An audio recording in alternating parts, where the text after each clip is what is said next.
pass the bill so that you can find out what is in it. What? If you like your doctor, you will be able to keep your doctor. What difference at this point does it make? Doesn't make sense.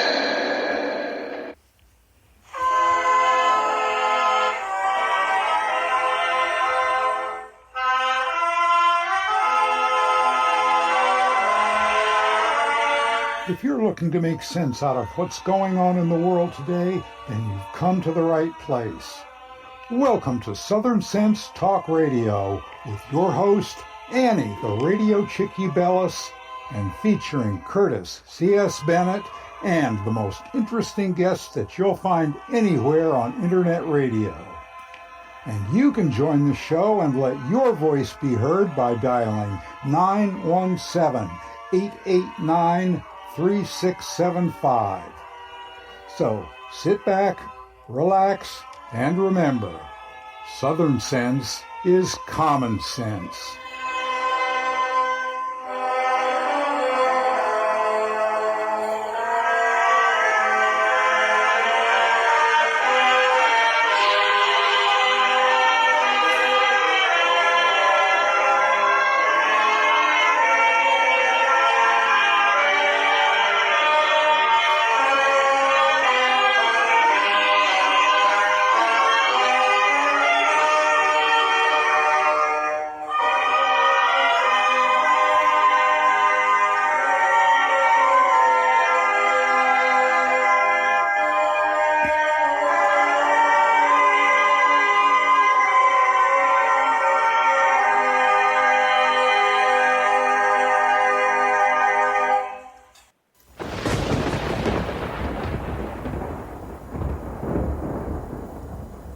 When an emergency strikes, what's your first impulse?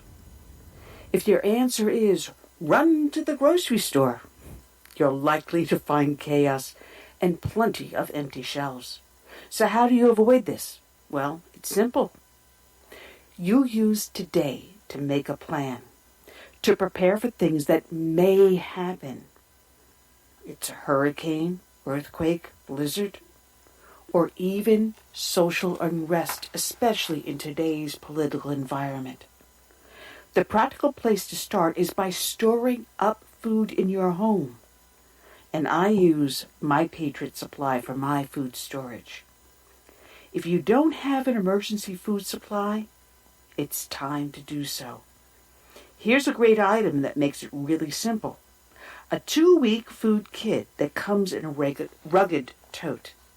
And it's only $75 when you go to my special website, preparewithsouthernsense.com, or call 888-441-7290. This food kit includes breakfast, lunch, and dinners that will last up to 25 years on your storage shelves. So order now and prepare yourself, and then rest easy. So it's very simple. Just call 888-441-7290 or go to preparewithsouthernsense.com. You know what? Let's make it even more simple than that. You're listening to my show, and it's called Southern Sense, and you know you put a dash in the middle, southern-sense.com, and click on the icon for My Patriot Food. All right, and welcome back to another adventure here on Southern Sense. You're listening live on Blog Talk Radio, SHR Media, the Lone Star Daily News up on iTunes, Stitcher, Spreaker, Facebook. And we're live on Facebook as we're talking about this. I am your hostess with the mostest, the radio chick, Annie. And along today, Curtis is under the weather. He got a cold in his doze. So we have, instead of Curtis, we have our friend, Florida State Representative Mike Hill. Good afternoon, Mike. How are you today? Annie, I'm doing great. Thank you for letting me join you today. Oh, thank you for bailing me out. Oh, man. Mike, I don't know if you looked at the website that I sent to you last night to see who our guests were, but we got ourselves an all-star lineup. from And Magazine, a longtime friend of the show. He was former CIA Special Ops, Charles Sam Faddis. He's now the editor and founder of And Magazine and a partner in Artemis LLC. He'll be starting off the show. And then, ever since we had the election series going in, the National RNC has been, that's kind of redundant, to RNC and National, but the RNC spokesman has been sending me every single show a spokesperson, and every week it's someone different. And today it is going to be Tom Del Beccario, the former California GOP chair. He's also, you see him all the time up on Fox News, Daily Caller, all over the place. He's going to be joining us for our GOP segment. And then we're going to finish off the show with a friend of mine. She's a singer-songwriter, but she's a Trump singer-songwriter, and she's got some outrageous songs out there. And she recently did a rally out in Las Vegas back in October. Mona Fishman is going to be joining us. So we've got so much going on, and we're going to have so much fun today, Mike. Oh, I'm looking forward to it, Annie. You always have such a great lineup. I don't know how I do it, but I always say, if you don't ask, you'll never know. And I've been blessed to have people on the show and catch them before we lose them, like Phyllis Schlafly just before she passed away, or Admiral Livingston just a few months before he passed away. Matter of fact, I met him in person at the South Carolina Tea Party Coalition, and shortly after that is when we lost him. So, I mean, I've had so many great people here, and including yourself, who's always fun to have on the show. Well, Annie, your topics are always right on time. They're just what we need to talk about as a nation and individually in our states, and that's why your show is so popular. Now, if only I could make money doing this, then everything would be fine. Anyway. Right. But it's a labor of love. We have a lot to talk about because this morning was the impeachment charges that came out of the House Judiciary Committee that's going to go on to the floor next week. We also, what few people are talking about, is the vote in England and what that means. An overall majority voting Conservative and voting for Brexit. And that's going to be fun to talk to Sam Faddis about because he's our international guy to go to. There's a lot that's been going on, and the impeachment kind of like overshadowed any other news in the nation. It's a shame. It is a shame, though. It's a shame, Annie, because it's unnecessary. It is so not needed, and it is so obvious to anyone who has an objective mind that what we are seeing is the Democrat Party rejecting what voters voted for in 2016, and that was President Trump's winning the presidency, and they have never accepted it. And immediately, even before his election, but surely immediately after, you started hearing these cries of impeach from everyone from Maxine Waters to that, what's the one Muslim up north, Tlaib. They have been screaming impeach ever since, and they were just hell-bent on getting this done, whether it is valid or not. That's beside the point to them. And anyone who looks at this, looks at the facts, knows that this is not a valid process. The Constitution tells us that a president is to be impeached for high crimes and misdemeanors. And here they are wanting to impeach him because they say he's not above the law and he won't submit to our subpoenas. That's not a high crime and a misdemeanor. But they are making it into an impeachable offense, which it is not. And we also know, Annie, that, okay, let's say it does pass the House, more than likely, because there are that many crazy Democrats there. They know it's not going anywhere in the Senate. But what they want to do is to put a historical stain on this president. What they don't realize is the stain is going to be on them. Because anyone who investigates, well, he was impeached, what happened? And when they read it, they'll say, that's just nonsense. So the stain is going to be on Schiff, Nadler, Maxine, Nancy Pelosi, and all the others who are pushing this nonsense. Absolutely, absolutely. But we're going to be talking with Tom and Mona and Sam. But Mike, I start off each and every show with a dedication to a fallen hero. And today's show is no different. Today's show is going to go out to police officer William Ray Buechner, Jr. of Auburn, Alabama Police Division. His end of watch was May 19th of this year. So, Mike, if you just bear with me while I do this dedication, and then we'll get the show on the road. This is coming from... Absolutely. This is coming from WBRC.com from their staff, and it reads, "The names of an Auburn police officer who was shot and killed Sunday night and 2 other officers who were injured were released. Auburn Mayor Ron Anders Jr. identified the officer who died in the line of duty as veteran officer William Buechner. He served on the force for 13 years. To Will Buechner, we're sorry. We thank you for giving your life on behalf of all of us to protect us all," the mayor said. "Please pray for his family, his loved ones, and his friends. Please pray for the men and women of his other family, the Auburn Police Division." Merle Henkel, the interim head of school at Trinity Presbyterian School in Montgomery, said the school was deeply saddened to hear of Officer Buechner's death. Known as BJ to many, Buechner was a 2000 graduate of the school. While I do not know BJ personally, I have spoken to several faculty members and staff members on campus, and he was remembered fondly by all who knew him, Henkel said. He was a true hero who gave his life serving others. Our prayers and thoughts go out to his family and his classmates and the Auburn community. He leaves behind a wife, son, and stepdaughter. Lee County Coroner Bill Harris said an officer later confirmed to be Buechner was airlifted from the scene but died in an area hospital.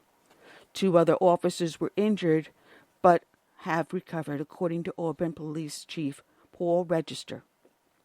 Buechner's body has been sent to the Frederick Dean Funeral Home. The officers were responding to a domestic disturbance call, but when they arrived on the scene, they were fired upon by the suspect.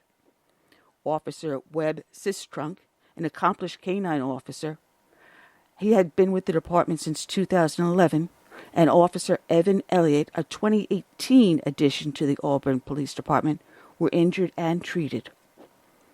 The shooting happened just after 10 p.m. Sunday, May 19th, at a home in the 3000 block of Wire Road. Our crews found the scene at Arrowhead Park, a 165-lot mobile home park a short distance from Auburn University. The suspect, Grady Wayne Wilkes, 29 of Auburn, was taken into custody around 7 a.m. on Monday in the 900 block of Lee Road, within a mile of where the shooting happened. The capture came after citizens reported suspicious activity. Because of the hard work of the men and women of the Auburn Police Division, we can rest knowing that the person who is alleged to be responsible for this act is in custody, Mayor Anders said. Even as they grappled with their loss, our men and women in blue and their colleagues throughout the East Alabama law enforcement community worked tirelessly through the night to find the man responsible. From WAFF, the Auburn community said its farewells to a fallen officer. Veteran Officer Will Ray Buechner Jr. pronounced Buechner following a visitation period at Auburn University. The funeral was held for the 37-year-old father of 2. Fellow officers walked holding flags. 2 bells chimed, and the crowd rose to its feet. Auburn police officers filed into their seat on the right side of the arena. The Buechner family and their friends filled in the seats to the left.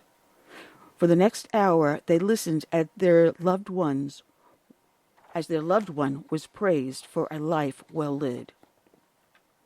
The Reverend George Matheson spoke, first talking of 9/11 responders and how he decided to become a chaplain, and how it was the first responders who ministered to him.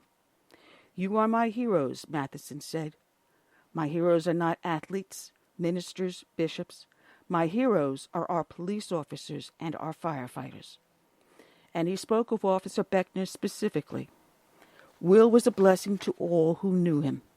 Every time I saw him, he had a big smile on his face and a twinkle in his eye. His smile would cheer you and everyone else in the room. He did not have a mean bone in his body," Matheson explained. "He simply loved and cared about other people. Yes, he was brave. More than being brave, his life was characterized by sincere care and genuine love. He loved his Lord, his family, his brothers and sisters in arms, and the citizens in this community. Brother Will laid down his life for us." As Matheson stepped from the microphone, Amazing Grace called out from the bagpipes. Auburn Mayor Ron Anders was next to speak, saying this was a first in city history. Sunday, May 19th, Auburn faced a circumstance that we never experienced, faced sadness that was unprecedented. "Auburn will never be the same because of William Buechner," he said. "I don't know if Will experienced fear Sunday evening, but I do know he showed bravery," the mayor stated, speaking to his family and thanking them for the officer's service and bravery. Addressing the community, he stated, "May the courage of this young man forever motivate us to love and care for our neighbors. Auburn will never be the same, but we will be better because Will Buechner blessed us with his life." Auburn Police Chief Paul Register then spoke. "William did the job you should be proud of. Honor, dedication. He did the job right." Looking out on the crowd of officers who came from far and wide, even though they didn't personally know Buechner, Register explained, "I can assure you that the man you traveled so far to honor is worth every mile you traveled." And Register admitted that Auburn wasn't the only department Buechner could have had a job with, though he stayed 13 years. He chose this community, and I believe that this community chose him, the chief said. He gave more to this community than anyone here has, responding to over 34,000 calls, always wanting to help people in need. Following the police chief's words, it was Auburn officer Bradley Henderson who spoke. He worked Buechner's shift since early 2015. He attended to detail. "Passion for this job is without question the best I have ever seen," Henderson recalled. He would write 2 pages per report for every report. That was Will. Then recalled a recent search for a suspect other officers eventually gave up on. Buechner would take the suspect into custody because he wouldn't stop when others did. And Henderson pointed to the crowd as he told the audience what Buechner's favorite thing in the world was: ride motorcycles. One of those motorcycle riders, Danny Garner, was next to speak. He and Buechner were among the members of the Gunners Motorcycle Club. He revealed the fallen officer's road name was AFT because his favorite things were alcohol, tobacco, and firearms. "I take some pride in knowing he lived an impactful life," an emotional Gardner said, finishing his comments with lyrics from the Wiz Khalifa song, "See You Again." The next to speak was a woman whose pre-recorded message came from the arena sound system. She addressed Officer Buechner's wife, Sarah, and spoke of her own daughter's interactions with Buechner during a call. She spoke of the officer's compassion and how he taught her 16-year-old a life lesson and how she was devastated to learn he's been killed. And the final speaker was Pastor Brandon Isbell of Church of the Highlands. He said Buechner used to tell him everything's under control, and even if he didn't believe him, he felt better because he said it. Isbell spoke of joy, saying it was what set Will apart. Many of you were close to Will because of his joy. Following the funeral, The Auburn Police Dispatch made a final call for badge number 6885. But Officer Buechner would not respond. Auburn to 6885. Auburn to 6885. Auburn to Officer Buechner. Officer William Buechner, as remembered, 6885 is 1042. We thank you for your dedication, loyalty, and service to citizens of Auburn and the United States. Unending compassion and respect for all people. Your sacrifice will not be forgotten. It has been an honor to all of us to serve the past 13 years with you. You and yours are always and will be our family. Your brothers and sisters have it from here.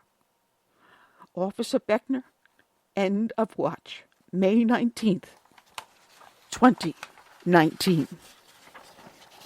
Today's show is dedicated to Officer Buechner. But in a final note, before I close out the dedication, the mortgage has been paid on Officer Buechner's house. His wife and children will remain there for the remainder of their lives.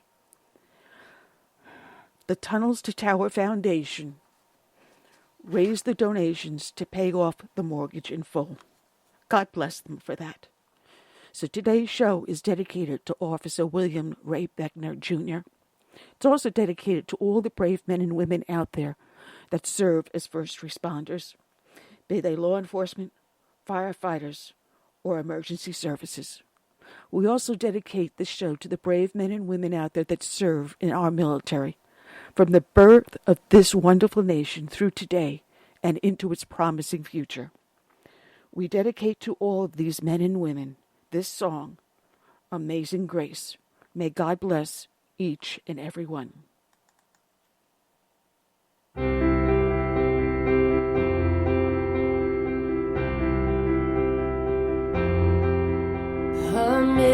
Amazing grace, how sweet the sound that saved a wretch like me.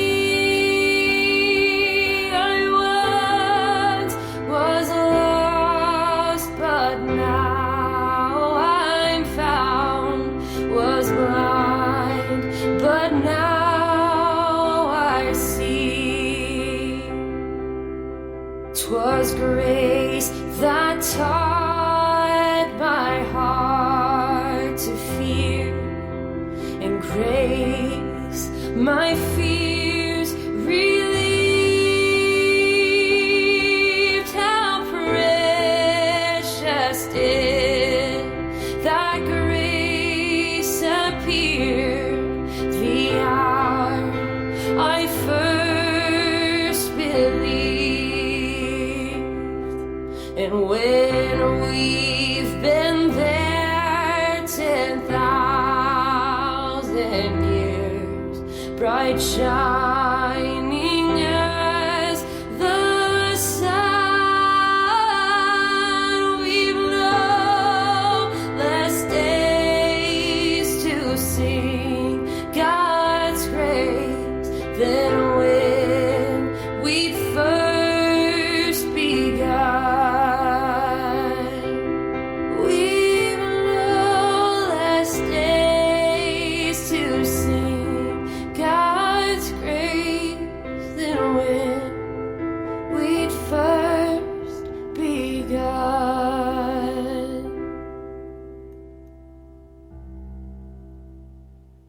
And we're back. You're here listening to Southern Sense live on Blog Talk Radio, SHR Media, up on iTunes, Stitcher, Spreaker, YouTube, Facebook. Oh, the heck with it. Go to the name of the show, Southern Sense. Put a dash in the middle, Southern sense.com. Of course, I'm your hostess with the mostest, the radio chick, Annie. And Curtis is out sick with a cold in his nose. So instead of having Curtis in with us, we have our friend, Florida State Representative Mike Hill.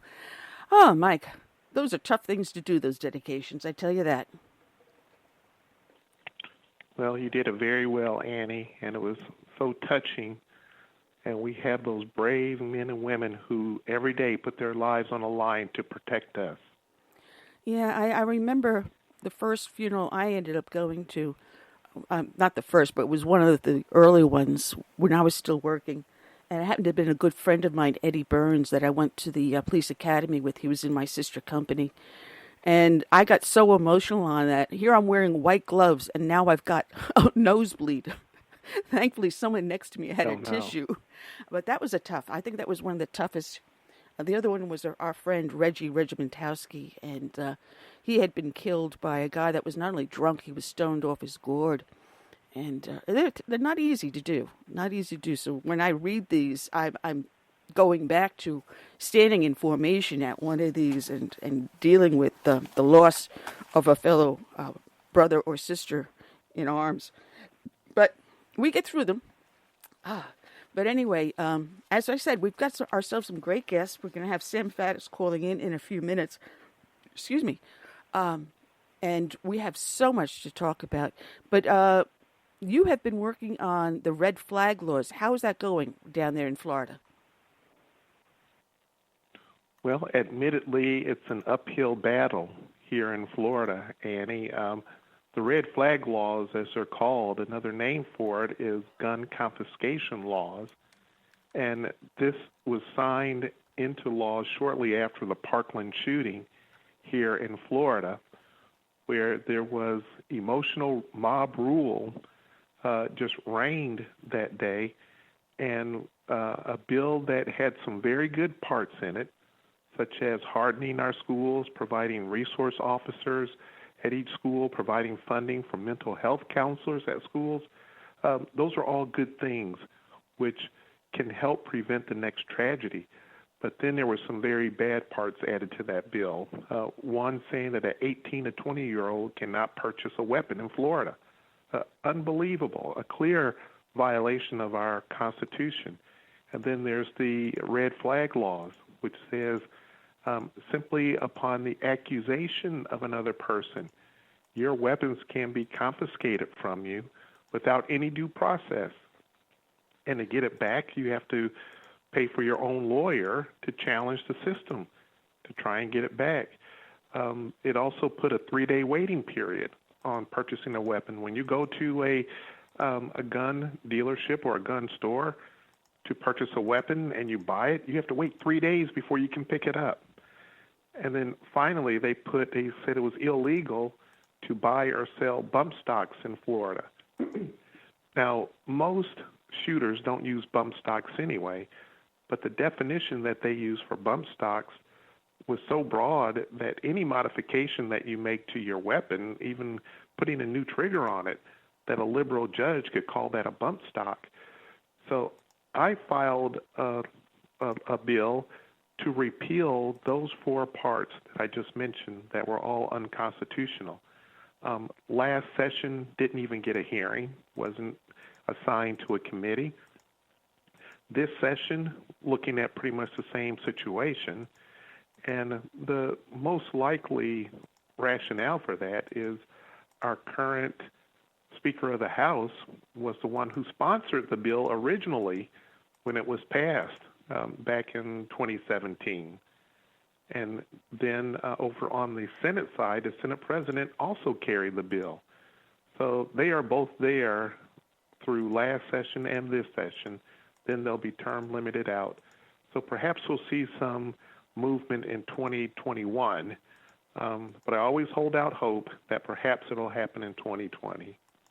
You know, I'm glad I live in the great state of South Carolina, because just a couple of weeks ago I go into the local dealer and I wanted to get rid of my little 25 because it's like a little, you aim that at someone and they're just going to laugh at you. And I picked up a 308. I mean, I walked in with one weapon, walked out with the next one within just a matter of less than even an hour.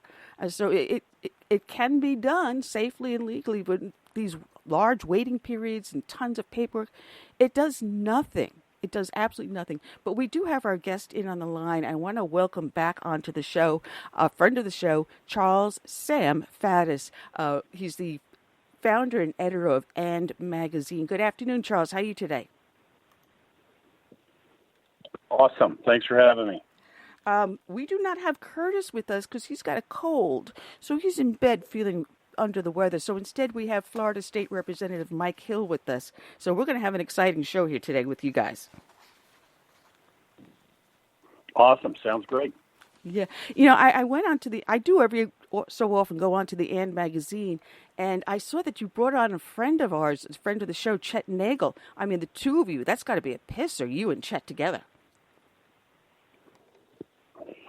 Chet and I go back a long way. He's who I want to be when I grow up, and if that ever happens. And he's been great with the magazine, and he's even better when the two of us get together for a few drinks. Uh-oh. Oh, I'd love to be in that room between the two of you. Oh, man. There is so much to talk to you about, and I don't even know where to start. I have notes all over the place. Last night I was like up to almost 3 in the morning doing my notes. But you had a great article called The Hidden Hand. And when we see the IG report come out, and we're seeing this farce of an impeachment hearing going on, which has now just been voted out of the Judiciary Committee and put onto the House floor, everything you wrote about in this article days before has completely rung true. This is amazing stuff in this thing. Yeah, well, I mean, the IG report, I mean, God bless them. There's a lot of information in there. It's a great resource. But, and there's and just even in the IG report, there's certainly enough egregious things to just boggle your mind. But, the point of my article was, okay, that's all great, but you're kind of missing the point here, which is of necessity because that was his charter. The point is, this didn't all just happen because a bunch of people were overly exuberant or even politically biased. This happened because it was a deliberate plot manipulated from above, from the most senior levels of the federal government. And so what you're seeing in the FBI is, as I describe in the article, kind of like watching a bunch of marionettes on stage, and as if you didn't realize that everything they're doing is because somebody's pulling strings, and that's how this works. It kind of makes like the Keystone Cops seem like the Swan Lake when I was reading this. I mean, coming up with, bogus Steele report, everything done. You have people there that have actually no real in-depth knowledge or connection to the Russians or anything like that. We had, what the heck was his name? George Papadopoulos, who had only been with the Trump campaign for, not even 3 months, and supposedly he is the to-go guy to get all the dirt on Trump. It's just one thing after another, and how they threw Carter Page into it when Carter Page was already cooperating with the CIA. And it's like, it's Keystone Cops on steroids. Yeah, well, I mean, there is an element of that. I just think that, I mean, as I say in there, in the article, I'm talking about the fact that this is a coup and it's manipulated and it's deliberate. It's also, from my standpoint, as somebody who spent 30 years in intelligence, 20 of it undercover with CIA. I mean, and I know a little bit about covert action, therefore, because I've done it on behalf of the U.S. government. As Machiavellian as they are, they're not very good at it, the conspirators. They're clumsy. They're sloppy. Carter Page, you brought up, is a classic example. They start the investigation with a focus on Papadopoulos. But, of course, you can start the plot rolling, but you can't staff an entire investigation with people who are in on the plot, right? You can manipulate it from above, but the bottom line is at the working level, most of these folks can't be in on the joke, if you will, because Well, you just can't run a conspiracy like that. You can't have hundreds of people who are all in the know. And unfortunately, these FBI guys actually do their jobs at various points. So right out of the blocks, as fast as they focus on Papadopoulos, they establish, well, wait a second, this guy's so junior, and given his role in the campaign, he can't be a conduit to the Kremlin. That's impossible. So, wow, that's a problem for the conspiracy right out of the blocks. So now they have to substitute Carter Page. Well, because he's got Russian contacts stacked to the ceiling and has for years, so that'll do. But they're so sloppy that they haven't bothered to do what we would call name traces in the business, which basically just means go to the computer system and find out what we already know about this guy, because one of the possibilities is the guy you're getting ready to target may already be on our payroll, right, or some other agency's payroll. And that's exactly what happens here. They focus on Carter Page, and then, oh, my God, it turns out, yeah, he's been talking to the CIA for years. If he's a source, he's our source. And they ultimately end up, as you know, having to falsify documents to cover this up. But that's the last-ditch effort. The first thing is they just try to pretend like they didn't know it, and then CIA sends them a memo, and then they try to pretend like they didn't get that, and then some people basically obfuscate things, and finally CIA sends, many months later, a second memo that basically says, I don't know what part you guys can't get through your heads about the fact that this guy works with us, but one more time with a big red crayon, here it is. And that's when this attorney finally has to resort to falsifying a document to cover this up. You know, what gets me, and the attorney's name is Kevin Kleinsmith, and he's a front-line attorney in the Department of Justice.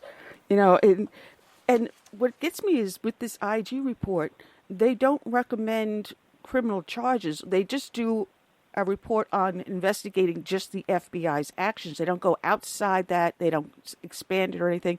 Now, I've asked a lot of our guests in the past, and the last one was Judge Janine Pirro, well, isn't this fruit of a poisonous tree? Shouldn't every case attached to these FISA warrants be tossed?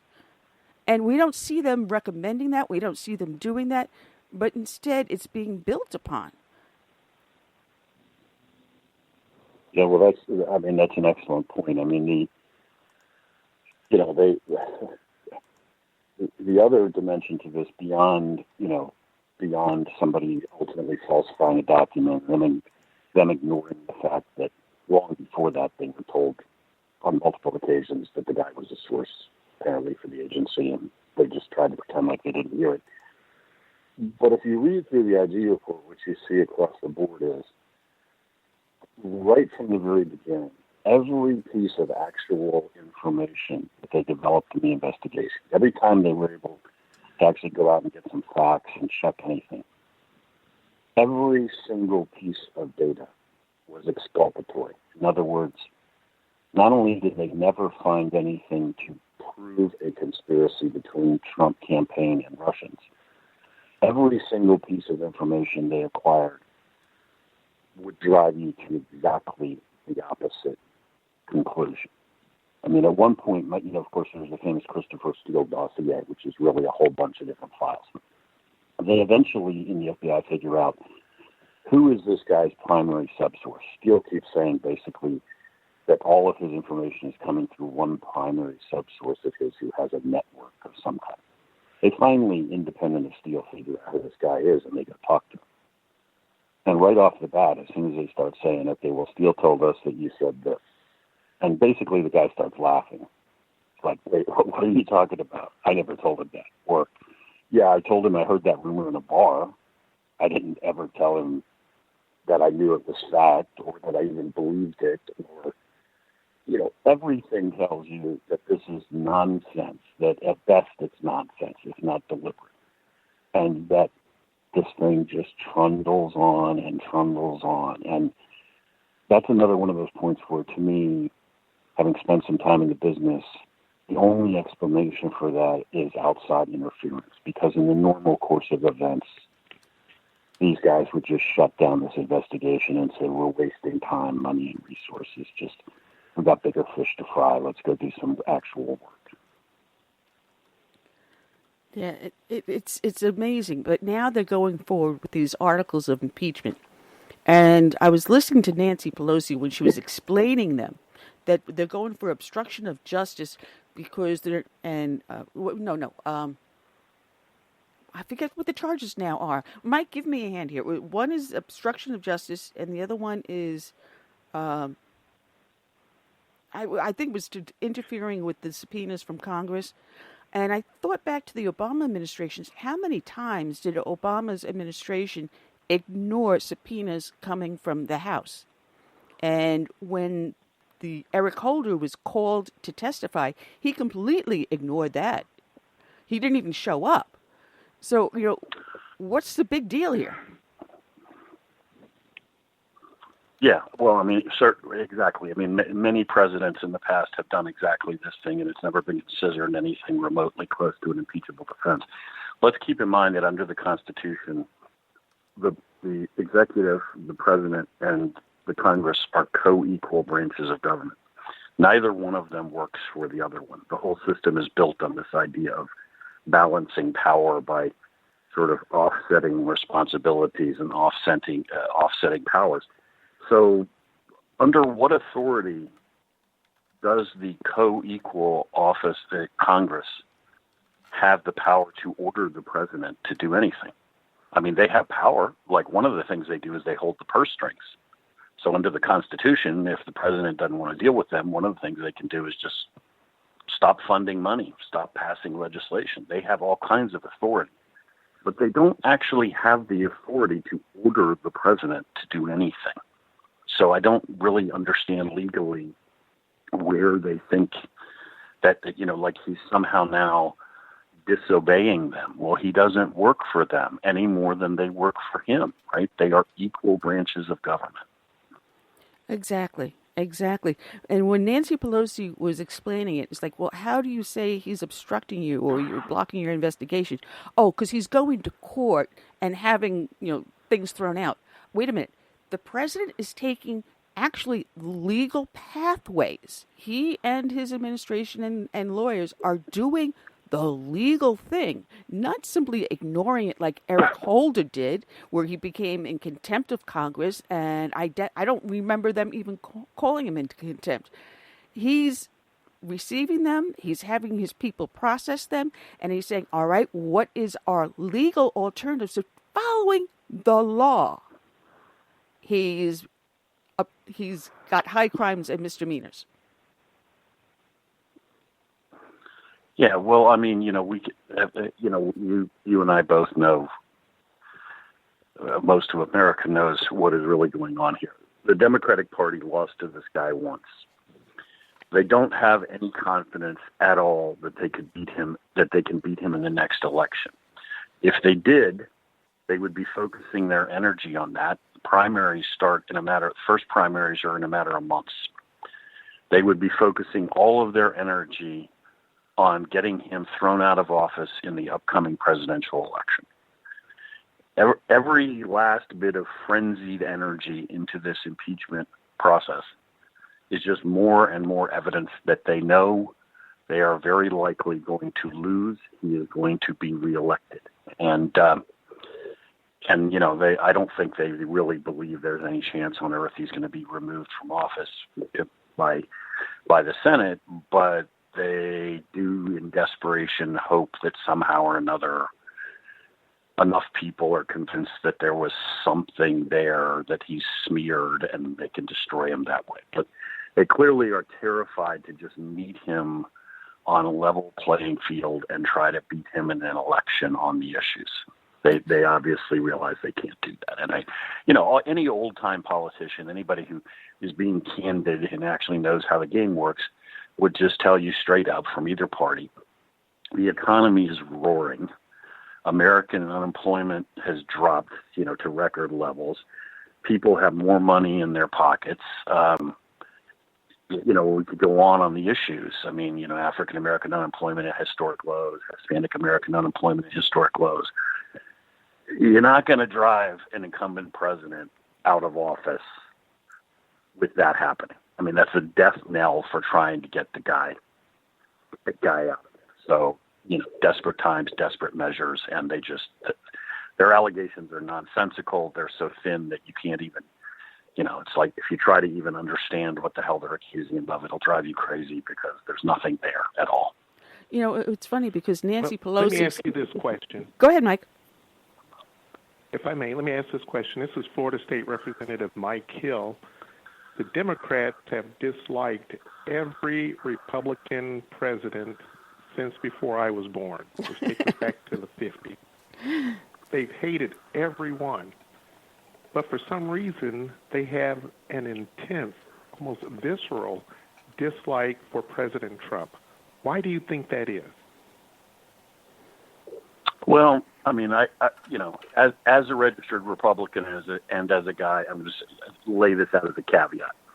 I'm a registered Republican. I've run for office for Congress as a Republican. I am helping the Trump campaign in Pennsylvania now. So I think that President Trump is a fundamentally different president from any Republican president we have seen, certainly in my lifetime. If you look at his platform, if you will, and his policies, frankly, I think they have more in common with Ross Perot in the 1990s than with many recent Republican presidents. So, and he came from completely outside the political mainstream of either party. So that's my way of saying I think that in Washington, D.C., Donald Trump is a threat to everyone and everything associated with the status quo. He doesn't care about his political future because, what are you going to do? Send him back to have to spend his $1 billion? I mean, he's obviously got at most, one more term to serve. He clearly doesn't care who he offends and whose cage he rattles. To that extent, he's fine with breaking China and making absolutely fundamental change. And he threatens everything. And he certainly threatens the Democrats' big government, increasingly socialist agenda. I mean, my grandfather was a Democratic congressman from Pennsylvania in the 1930s and 1940s. He, like many old school Democrats, wouldn't even recognize this Democratic Party. He wouldn't come within 10 miles of them. He probably would just call them a bunch of communists. They've just veered so far to the left. So I think that's, Trump is so radical in that sense, so threatening in that sense that they just are terrified. And God help them. I mean, you look at some of the political things. I know as a politician, yourself focused on these kinds of things. I mean, look at the Democratic Party and how they continue to exist. I mean, they've lost the white working class. If they lose any significant percentage of the African American community, if the African American community stops voting in huge numbers in every election for Democrats, it doesn't have to shift anywhere close to 50-50, as you well know. If it just shifts any substantial amount of the community starts to vote Republican on a regular basis, the Democratic Party will cease to exist on a national level. It's just math. They're done. And I think some of them look at a guy like him and think, you know what, you might actually do that, because you're actually doing things that are impacting in that community in a positive way, and you're providing an alternate message other than dependency on public assistance and that kind of thing, which is what we've been peddling for 50 years. I think... Let me offer this as a suggestion, if I may, Annie. Go ahead. You stated clearly that Trump has the ability to upset the status quo. What does the status quo mean? And I think if we just boil it all down to what it is, it's a big, long, continuous party in Washington, D.C., where everything that they want is being paid for by taxpayers. They have their evening events that are just one big party. On Nancy Pelosi's jet that she flies to and from her home district, they say one of the biggest costs on there is alcohol. Now, what this reminds me of is a story in the Old Testament, the story of Ruth. And there was a Persian king, Ahasuerus, who was, when you read the beginning of that story, They were in the middle of a 3-month-long continuous party. Can you imagine? You get up, you party, you go to sleep, party. You get up, he's throwing feasts and parties for all the princes in his kingdom. And one day he asked his wife, he was probably in some drunken situation, asked his wife to come dance in front of all the others. And she refused. So he gets rid of this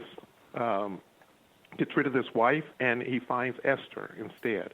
Well, instead of going through the whole story, my point is, at the beginning of it, it was one continuous party that was being thrown. That is what I think we are seeing in Washington, D.C. And I'm not just saying the Democrats are doing this, but we're seeing a continuous party that is going on in Washington, D.C., being funded by the taxpayers. And Trump is saying enough of this, and he's going to put a stop to it. And I believe that is why they detest this president so much, because he's about to end their party.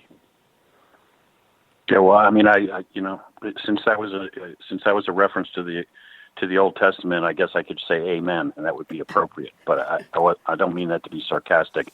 I mean that literally. I concur with everything you just said. You look at some of these people like Nancy Pelosi, or you could look at Steny Hoyer, or you could look at any of these folks at that level, and there's a lot of public verbiage to the effect that they're there to serve the people and they're there to do the right thing and all the usual nonsense. And then the reality is, of course, that they're permanent professional politicians, and they are bought and paid for by very powerful interests, and they wallow in money. And this has become a giant out-of-control system with now a federal bureaucracy, which is what I think 7 million people and a budget of about $1 trillion. You look at I know Steny Hoyer's office details just because I ran against him. Look at a list of Steny Hoyer, the number 2 Democrat in the House's prominent staff people, his chiefs of staff, all his key staff personnel over the last many decades, because he's been there forever. And then do a sort of where are they now deal, and you will find they all work about a mile from the Capitol on K Street for major lobbying firms, making ungodly sums of money, exploiting their direct connections to Steny. And when Steny wants to go raise money, he flies to places like ski resorts in Utah and or places in Puerto Rico, 5-star resorts. And then the lobbyists come by the hundreds and pay $5,000 a piece to hang out with Steny for the weekend. All of his donors are. So, he's a man of the people every 2 years when he shows up for a few campaign events. And that has absolutely nothing to do with what's going on. And you're right. All of this is done at the expense of the American taxpayer. One of the things that always strikes me when I'm down in D.C. and then I start driving out of D.C. is how ungodly wealthy the D.C. metro area is. And then as you drive out of D.C., how rapidly the standard of living declines. I don't mean that everybody's poor, but you just think, what? This is all backwards. Why is all of this money being sucked out of the country and fed into this giant bureaucracy in this political machine? And you're absolutely right. Trump threatens it all. He threatens to tear it down. He doesn't care. He's just calling it the way he sees it. You made an important point when you were talking about donations, because here we've got Adam Schiff, that was in charge of the Intelligence Committee's impeachment hearing. And Adam Schiff last year raised something like only about $500,000 for his campaign PAC. This year, just prior to him holding these hearings, knowing full well he's going forward with it, raised over $6 million in his PAC. And what he did with that was to 44 members of Congress, he made donations to those individuals. Now, you think about this.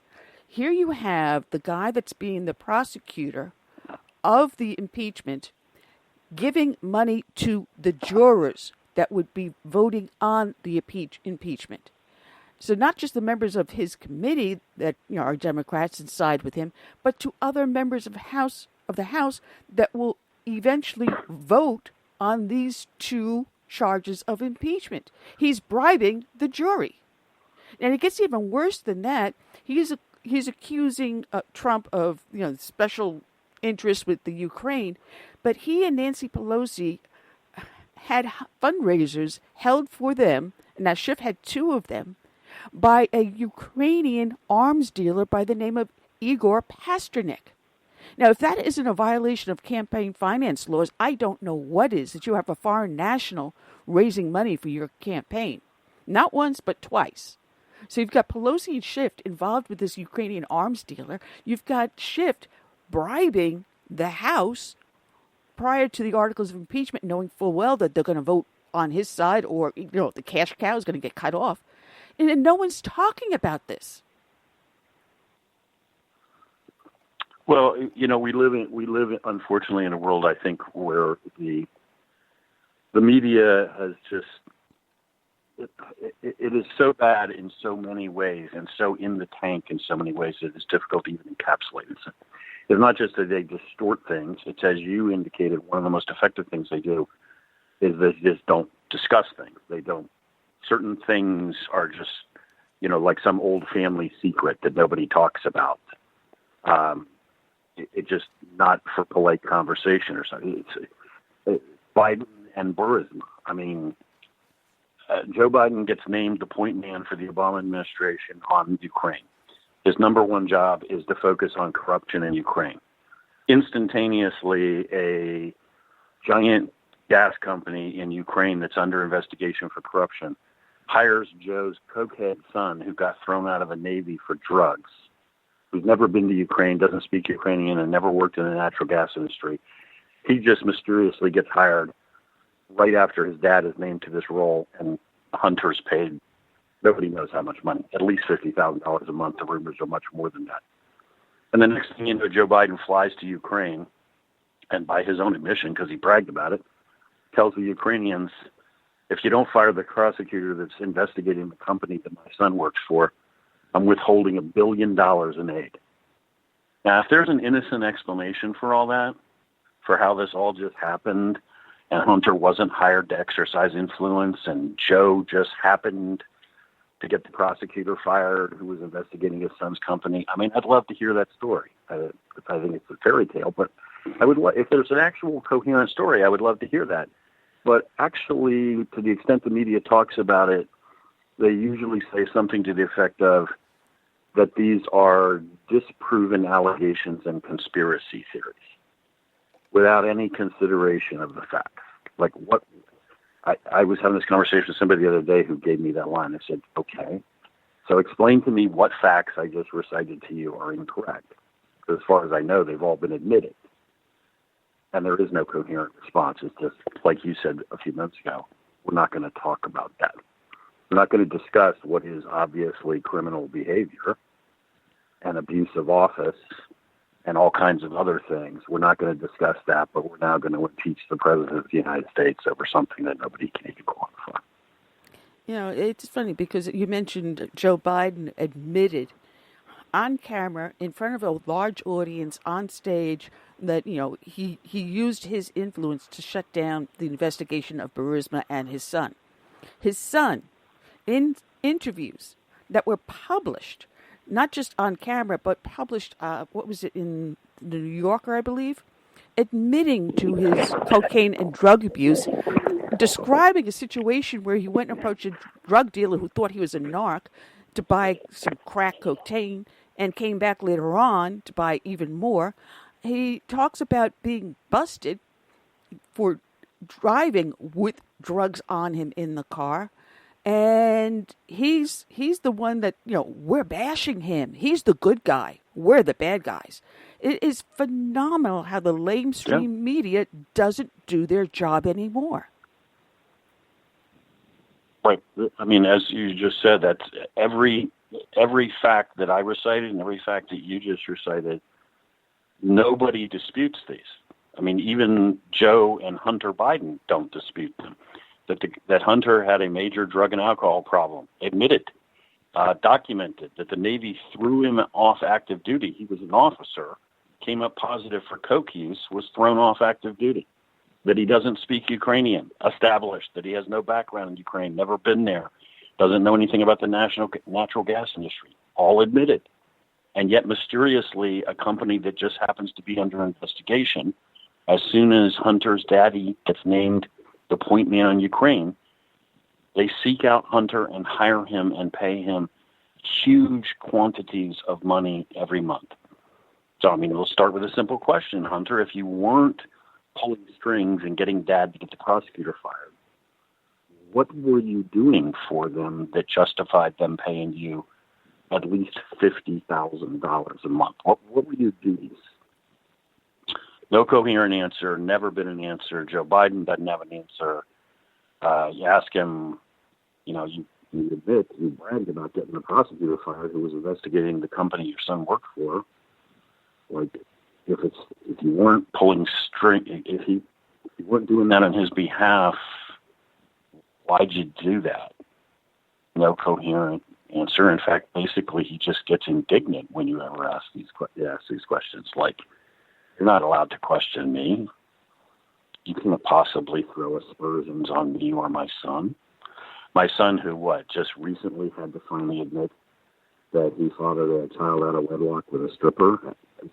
He's been lying. I mean, he's had a long time to admit that that's true, and he just lied over and over and over. Basically said he didn't know her until the inconvenient DNA tests prove otherwise. Yeah. Who's your daddy? Who's your daddy? Exactly. Oh, whoops, that stripper. I forgot. Yeah. Yeah. I mean, then, come on, man. He's just. Then he gets hired by a company in China. He's on this board of a company in China. He doesn't speak Chinese. He's never been over there. He and his partner end up getting these beaucoup amount of dollars. And why? Because daddy is the vice president. Oh, but no, that's not the reason. That's not the real reason. The corruption. And then they turn around and we hear the Democrats over and over again screaming during these committee meetings yesterday, this is the worst corrupt administration that we have ever seen in the history of our country. Excuse me, you're talking about the wrong administration. Try the one before. I'm just curious, whoever's pulling all these strings, can we trace this back to maybe like George Soros, Valerie Jarrett? Well, I don't know, but I tell you what, what happened out of the IG report is more or less what I expected, and I think most people expected, which is there's going to be a lot of information that's pretty explosive, but the IG himself is going to basically take a dive and refuse to state the obvious. He's going to stop short. He's going to say a lot of things done wrong, but it's not political. It wasn't a coup. There's no conspiracy, which is basically what he did. I still have some significant hope that the Durham investigation that is ongoing, that was directed by Attorney General Barr, will take us to a completely different place. To begin with, because they have the authority to look they have authority to look beyond the FBI. They're not limited to just this FISA focus. They're looking at the entire issue, and I know that they have talked to a large number of people in the intelligence community outside of the FBI. And they also have the authority to look at all sorts of classified information and, in fact, to direct this and to put stuff through a declassification process. So I think there's a very good chance that you will see indictments out of that and once you start to convene a grand jury and get indictments, as you know, there will be people here who were involved in this conspiracy who will say, I'm not going to jail. Like, this wasn't my idea, and I'm not at the top of it, and I'm not going to jail for 30 years. Like, I'm making a deal right now and rolling over. I'll give you chapter and verse, but I'm not spending the rest of my life behind bars because some people at the top of this heap decided to play games with the Constitution. And then things will really start to snowball. Well, that's what I think. Sam, I would like to think that could happen and would hope so, but I don't hold my breath. When you talk about justice coming out of Washington, D.C., for some reason it just doesn't seem to happen. Hillary Clinton should not be walking around free right now. Comey should not be walking around free right now. But they just seem to get away with it. And as much as I would like to see something tangible and justice-wise come out of this Durham report, I'm not holding my breath. It would almost be too good to be true. Now, going back to something you said previously, Annie, about Schiff giving this PAC money to these Democrats, and you mentioned it's like he's bribing them to vote. That's yes, and that's only part of the answer, too, Annie. You have to look at the other part. He needs Democrats to vote yes on this who could potentially lose their seats in states where Trump took the election last time. And so to let these guys know, hey, I know you're in a tough position. Let me give you some money for your campaign because you cannot win an election without money. So here, I'm going to give you some money to help you in your campaign. Now stick with us and vote with us. And I think you see that going on also. Oh, absolutely, absolutely. Because I know Joe Beercan Cunningham, which is my district here, District 1 in South Carolina, he's not in a very secure seat at this moment. It has been historically a Republican seat for the last, I think it was something like last 50 years or so. And we lost it, the seat, because we had Mark Sanford, going head-to-head with Katie Arrington and doing some op-ed pieces that didn't help her election, which turned a lot of people off. But his seat is not secure. And here in South Carolina, our chair is going to be going hot and heavy, putting in as much attention and money into this seat. And if he votes on this impeachment, yes, he's going to lose a lot of support. And I don't think plowing money in here would actually help him, though. I don't think that's going to be his answer. But I'm sure he's taking donations.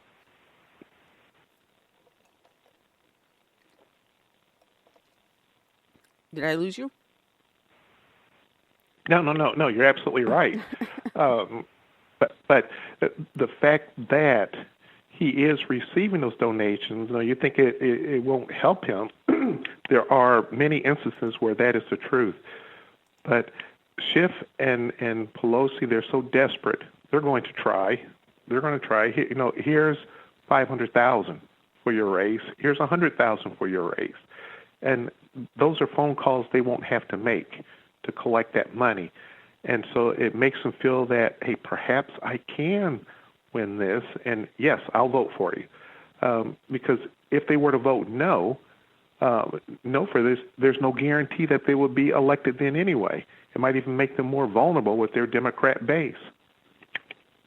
Yeah, on an area like this where it's usually solid red, and we ended up with a blue seat here, I can see California, that being more where, hey, listen, yeah, give me the money. Or AOC up in New York. Yeah, give me the money because that way I can secure the seat. I know they're going to vote Democrat. Yeah, they'll take the money because they're not in as much jeopardy, I think. But down here in the South, you send a Yankee down here, even though I have a New York dialect, they're not really very welcome. You should see the reception de Blasio got up in Orangeburg when he came to do his little bit of a rally. He didn't stay in the race much longer after that. So it's going to vary state to state in which district it is.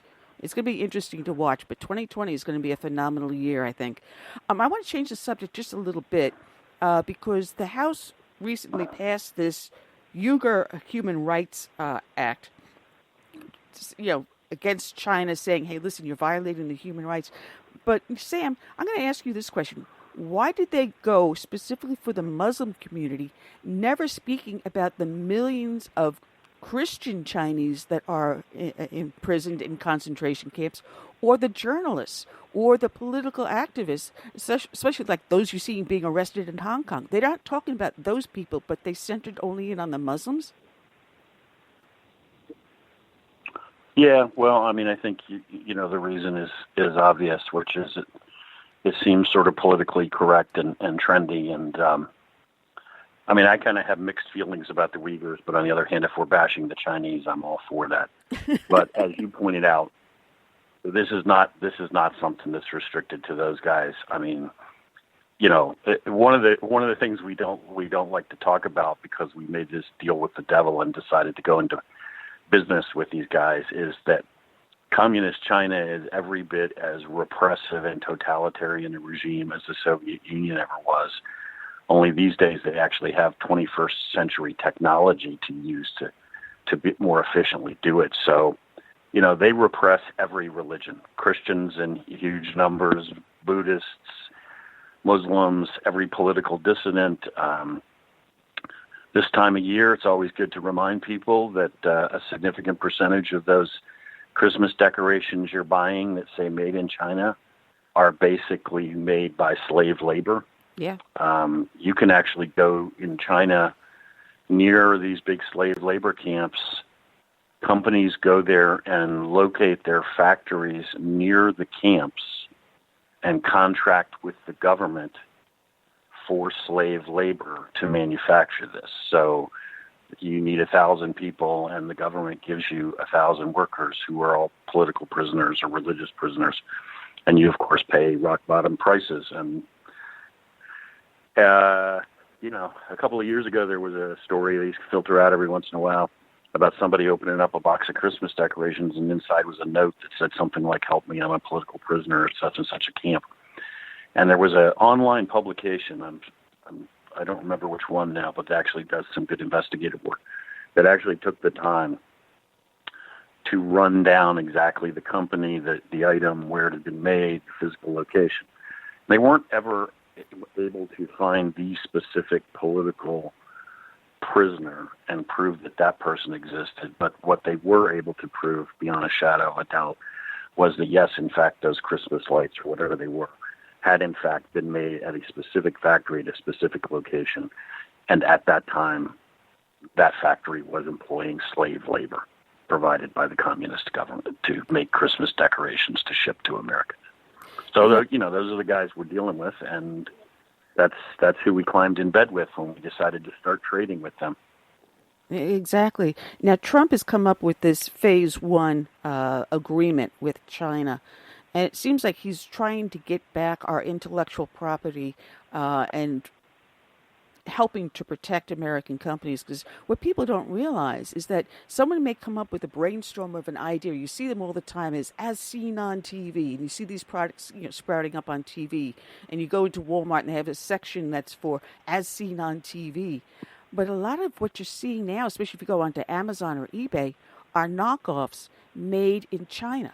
Because the products, to make them really cheap for these as seen on TV, they have to go over to China, submit to the Chinese government their intellectual property. They have, in order to have anything manufactured there, the Chinese government is involved, and they have to have on the board of the company a member of the Chinese political Communist Party. You know, so, and your money can't leave, but the products can leave and the money can go back in. So we're seeing a lot of, once you surrender it, the Chinese government says, oh, all right, we'll open up and we'll give this intellectual property to this Chinese company using this slave labor. We'll sell it cheaper. So as on TV, you may sell for like $29.99. We'll drop the price to $19.99 and offer free shipping because they're making it for $2 or $3. And this is what Trump is fighting. Yeah, and they also, I mean, they have the equivalent of their NSA, which is an arm of the People's Liberation Army in their system, which engages in massive worldwide intellectual property theft using the most sophisticated electronic measures available. So, you know, you will have a major American corporation that will spend hundreds of millions of dollars over a decade to develop a new technology, get ready to bring it to market. Obviously, they need to recoup all of that investment.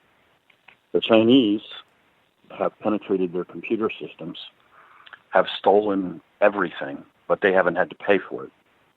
And so they will now come out and compete with them in the market, undercutting their price, and put the company that actually developed the product out of business. The analogy I always use here, you know, as somebody involved in intelligence and somebody that enjoys history is, We spent years and huge amounts of money and assembled the best minds on the planet to develop the atomic bomb. The Russians detonated their own bomb, a year, 18 months after we did, something like that. Not because they had a program, but because they had spies inside the Manhattan Project. So we did all the work, and then they stole it all. So their original bomb that they blew up, their first detonation, was down to each bolt a carbon copy of the second nuclear device that we detonated. They just took they literally had the design, they literally had the blueprints, and therefore, instead of it taking them 10, 15, 20 years, maybe never to develop it, we went from having a nuclear monopoly to being threatened by Russian nuclear weapons in about 18 months because they stole everything. And the Chinese are that kind of threat. It's not just commercial stuff they steal.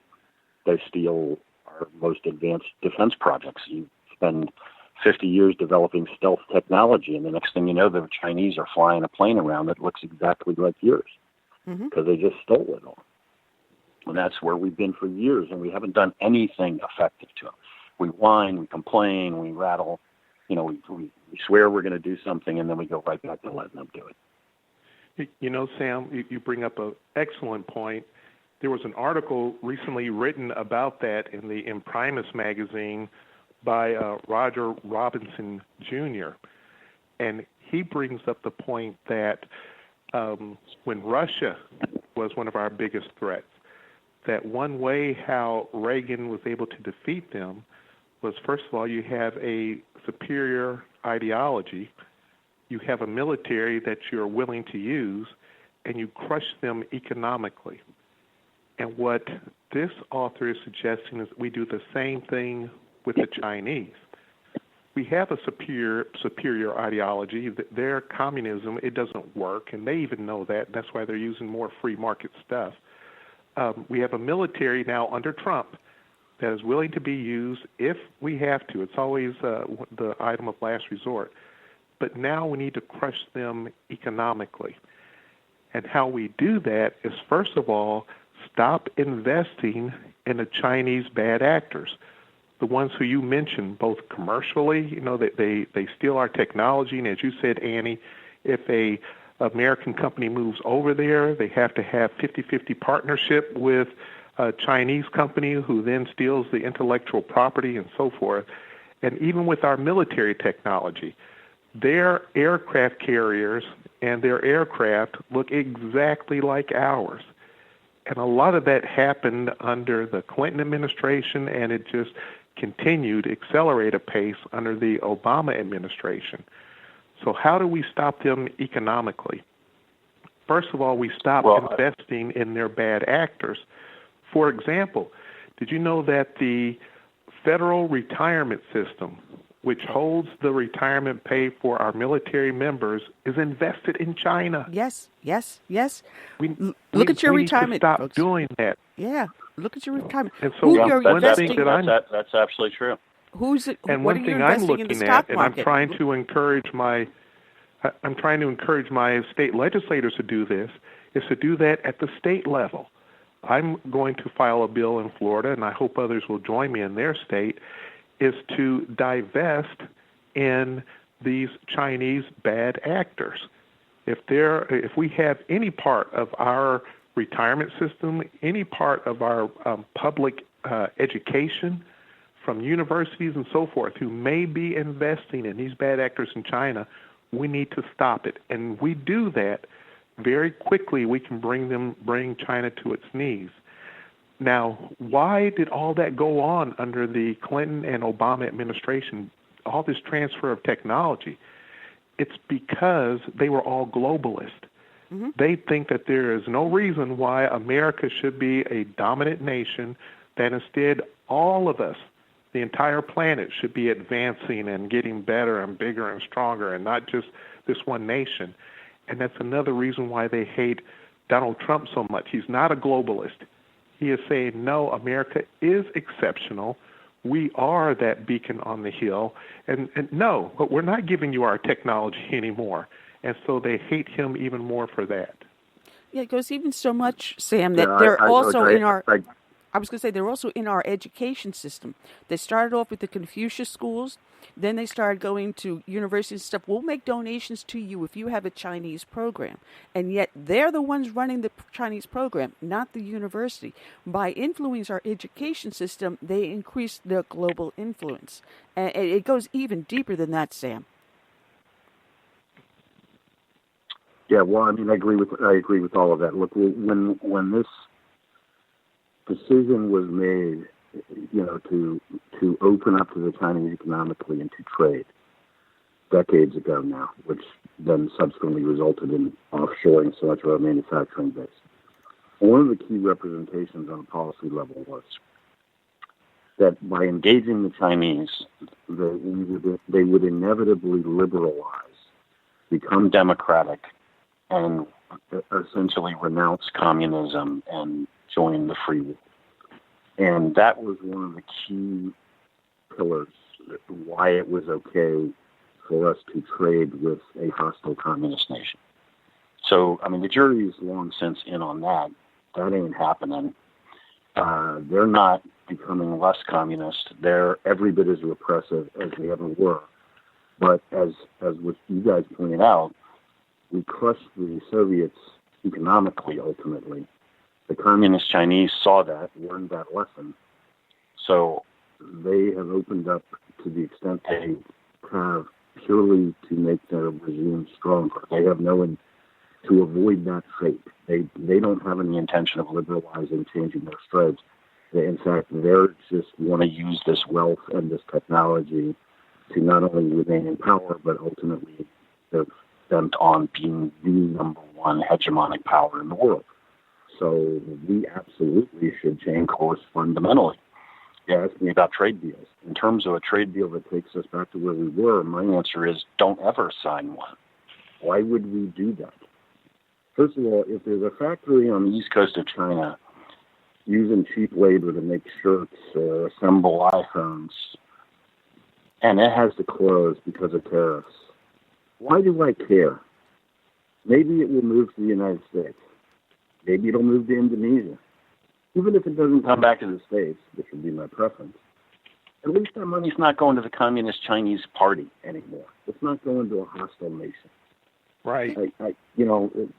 So why there is no necessity. And one of the things I think is very troubling, you guys touch on, is that unfortunately we now have major American corporations and incredibly wealthy Americans who are so in bed with the Chinese that I think they're more concerned about that than they are about their own country.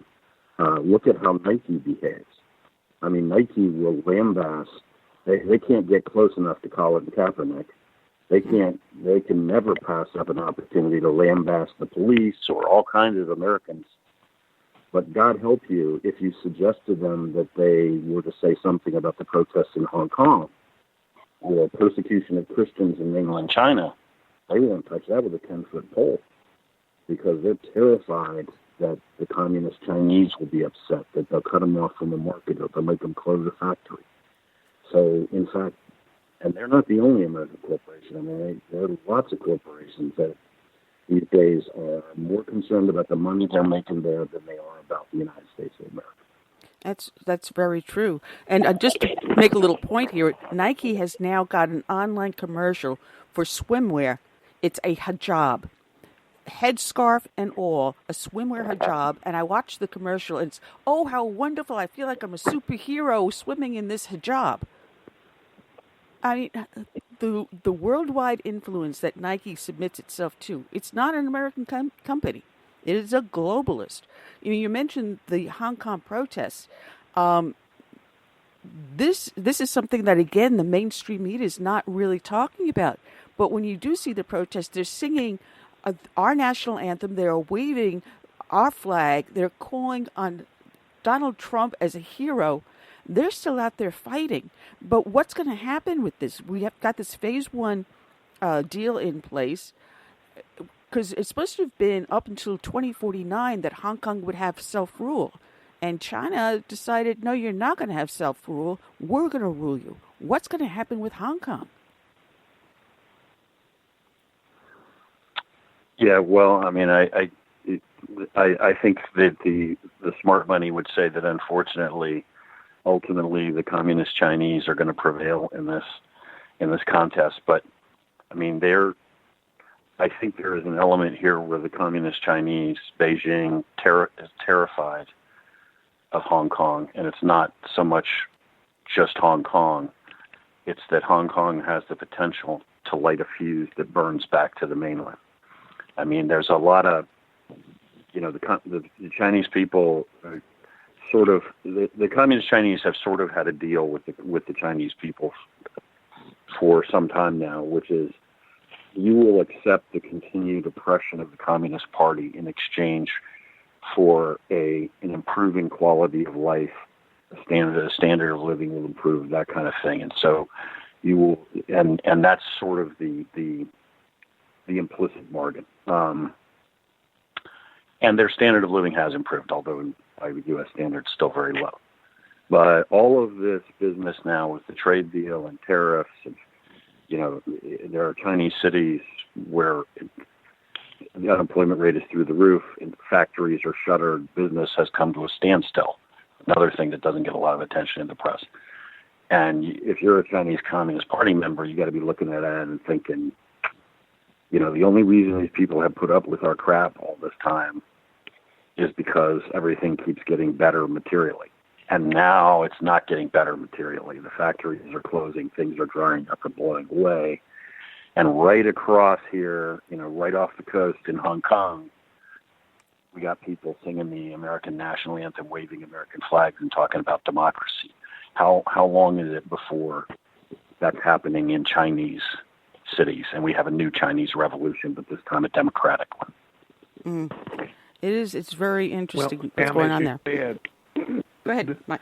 It looks like the money, if you were betting any money, it would come down on the side of the Communist Chinese Party, and I would agree with that because they have already demonstrated historically under Mao Zedong they are willing to kill tens of millions of their own people to retain power, and I think they'll be willing to do it again. Oh, absolutely. Yeah, I mean, these are all significant factors, but I am by no means telling you that I'm going to bet any kind of money that you're going to see the Communist Chinese fall from power anytime soon because of precisely what you just said. If they need to be, they will be brutal on a scale that is unimaginable to Americans.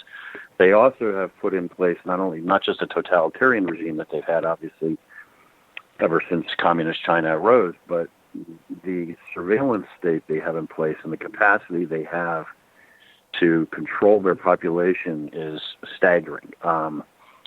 Facial recognition, cameras everywhere, everything is linked to central databases. Basically, everything you do is monitored. I saw a story a little while ago about some expats, and these three young guys, and they were living in one of the coastal cities and working at some company. I think they were mostly Australians. And one of the guys was talking about living in the surveillance state, and he was saying how he had left a bar one night, and nobody was on the street, and he jaywalked. He just walked straight across the street and didn't go to a crosswalk. And his phone chimes, like he's got a text message, and he looks at his phone, pulls it out of his pocket, and it's a notification from his bank in Australia. They have already processed the fine for jaywalking that he was already adjudged by the Chinese government. So in the space of about 20 seconds, his face was recognized by a camera, and then it was already processed through a system, and then the fine was already assessed to his bank, and he's already paid the $150 or whatever it is.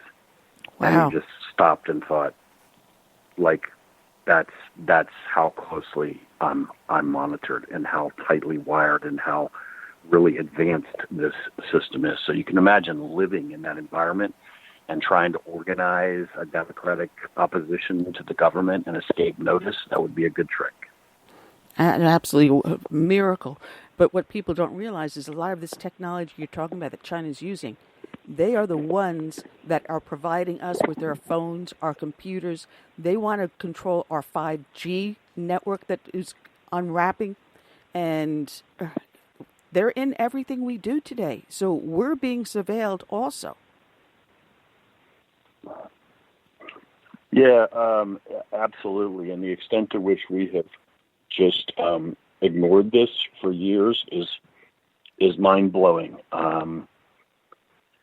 I was sitting in doing some work in spaces in one of the intelligence agencies, in office spaces for one of the intelligence agencies of Washington, D.C. I'll leave it at that, a year or two ago. And as I was sitting there, standing there talking to some folks and getting ready to go into a meeting, they were rolling in, flatbed hand carts of new computers and computer monitors, because they were swapping out all computers and putting brand new stuff in this entire space, hundreds and hundreds of computers.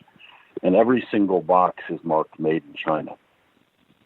And not a single one of them has been opened. In other words, not a single one of them has been inspected in any fashion. So this is an agency that does top secret work for the United States government, and we're taking hardware that just came off the boat from China, and without any attempt whatsoever to determine what may or may not have been done to it, we're now going to plug it into the most secure, most sensitive computer systems, literally, that we have in the government. And then I guess we're going to be stunned when we discover that the Chinese are now inside those systems and reading all the message traffic. And I actually said something to somebody as they were standing there. I said, does it bother anybody else that every one of these boxes said Made in China? And they said they kind of thought it was funny that I thought that was concerned. The funny, not funny, but the sad part of it is that shipments coming out of China, there's only a handful of people that are allowed to inspect these shipments coming from China to the United States. But they don't inspect the actual shipments. They are handed a clipboard with the listing on it, a manifest, and you have to take the word of the Chinese that that's exactly what's in these boxes they're shipping over here. And the 9/11 report said we should have 100% of the shipments arriving on our shores inspected.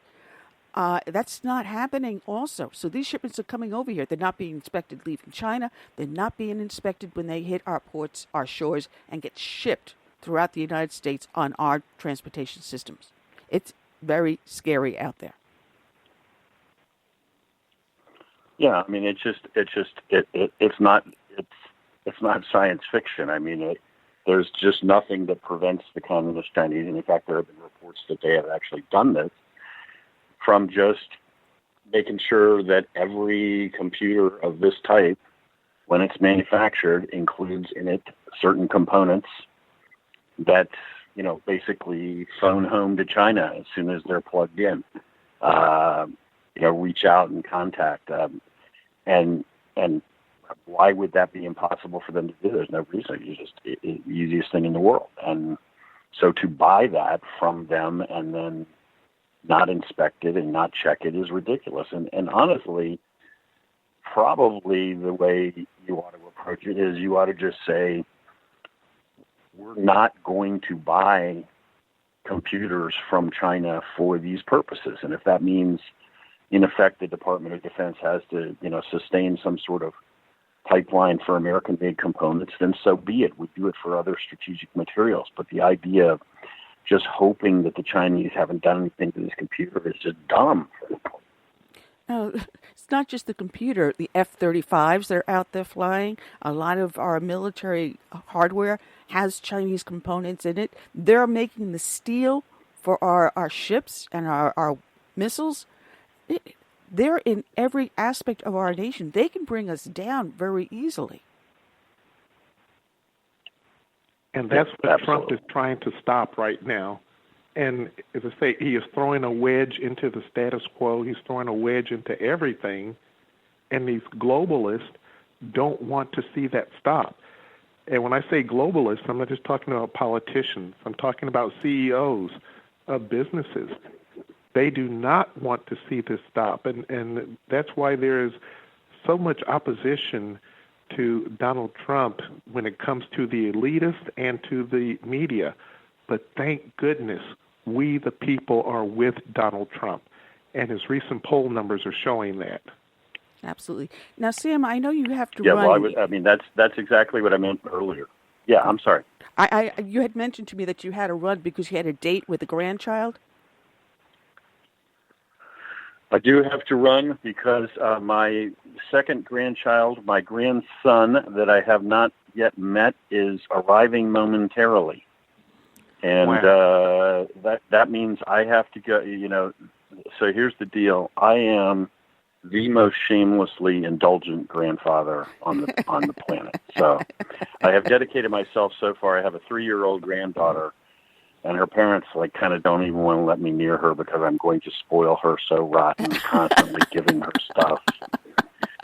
So God knows that, probably the parents of my grandson are feeling the same way. Like, oh God, what is he going to do? He's gonna, the kid's not even a month old. He's going to give him a toy sword and a toy shield and start trying to play knights with him or something.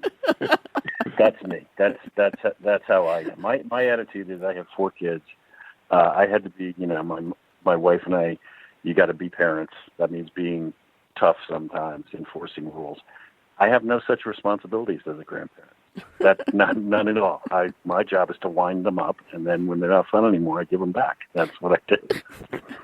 Well, So it sounds like I just want to be transparent. I'm very clear on how I work, and I'm very happy with it. Well, that's kind of like what I did with my nephews when they were small. I mean, when my first godson was born, I showed up with a football and a baseball mitt. When they got older, we would go over to my brother's house. They had a area rug, and the 2 boys would sit on the area rug, and I'd drag it all through the house. My brother was like... Yep, I did the same thing with my nephew. I gave him, my brother was at the time living in an apartment on the 10th floor of an apartment building down in Arlington in Virginia, and I came to their apartment and gave them basically kind of like a toy tricycle, except this thing was a metal farm tractor that you can ride on. So you can imagine how welcome a big metal farm tractor that you can pedal is in an apartment on the 10th floor of an apartment building. But I thought, this is the noisiest, loudest thing I can think of to give to him until he's ready for a drum set. So. Well, the one thing I didn't do was the drum set, but like you, I found all these imaginative things to give my nephews. Everything from really huge super soakers to... Yeah. Oh, man. Yeah. You and I are on the same wavelength. Every Nerf gun on the planet, especially the ones that are like machine guns that can fire 50 Nerf darts in a row, I buy all of those things. That's me. Well, now they're grown-up young men out and about in the world, so can't spoil them like that anymore. But I want you to have fun with your new grandson. What's his name? Isaiah. Well, God bless. And if everybody's got a biblical name in our family. We got lots of Samuels and Isaiahs and all of that. All right. People can find you at andmagazine.com, andmagazine.com. You do a wonderful job over there. And when you talk to Chet, tell him I said, hi.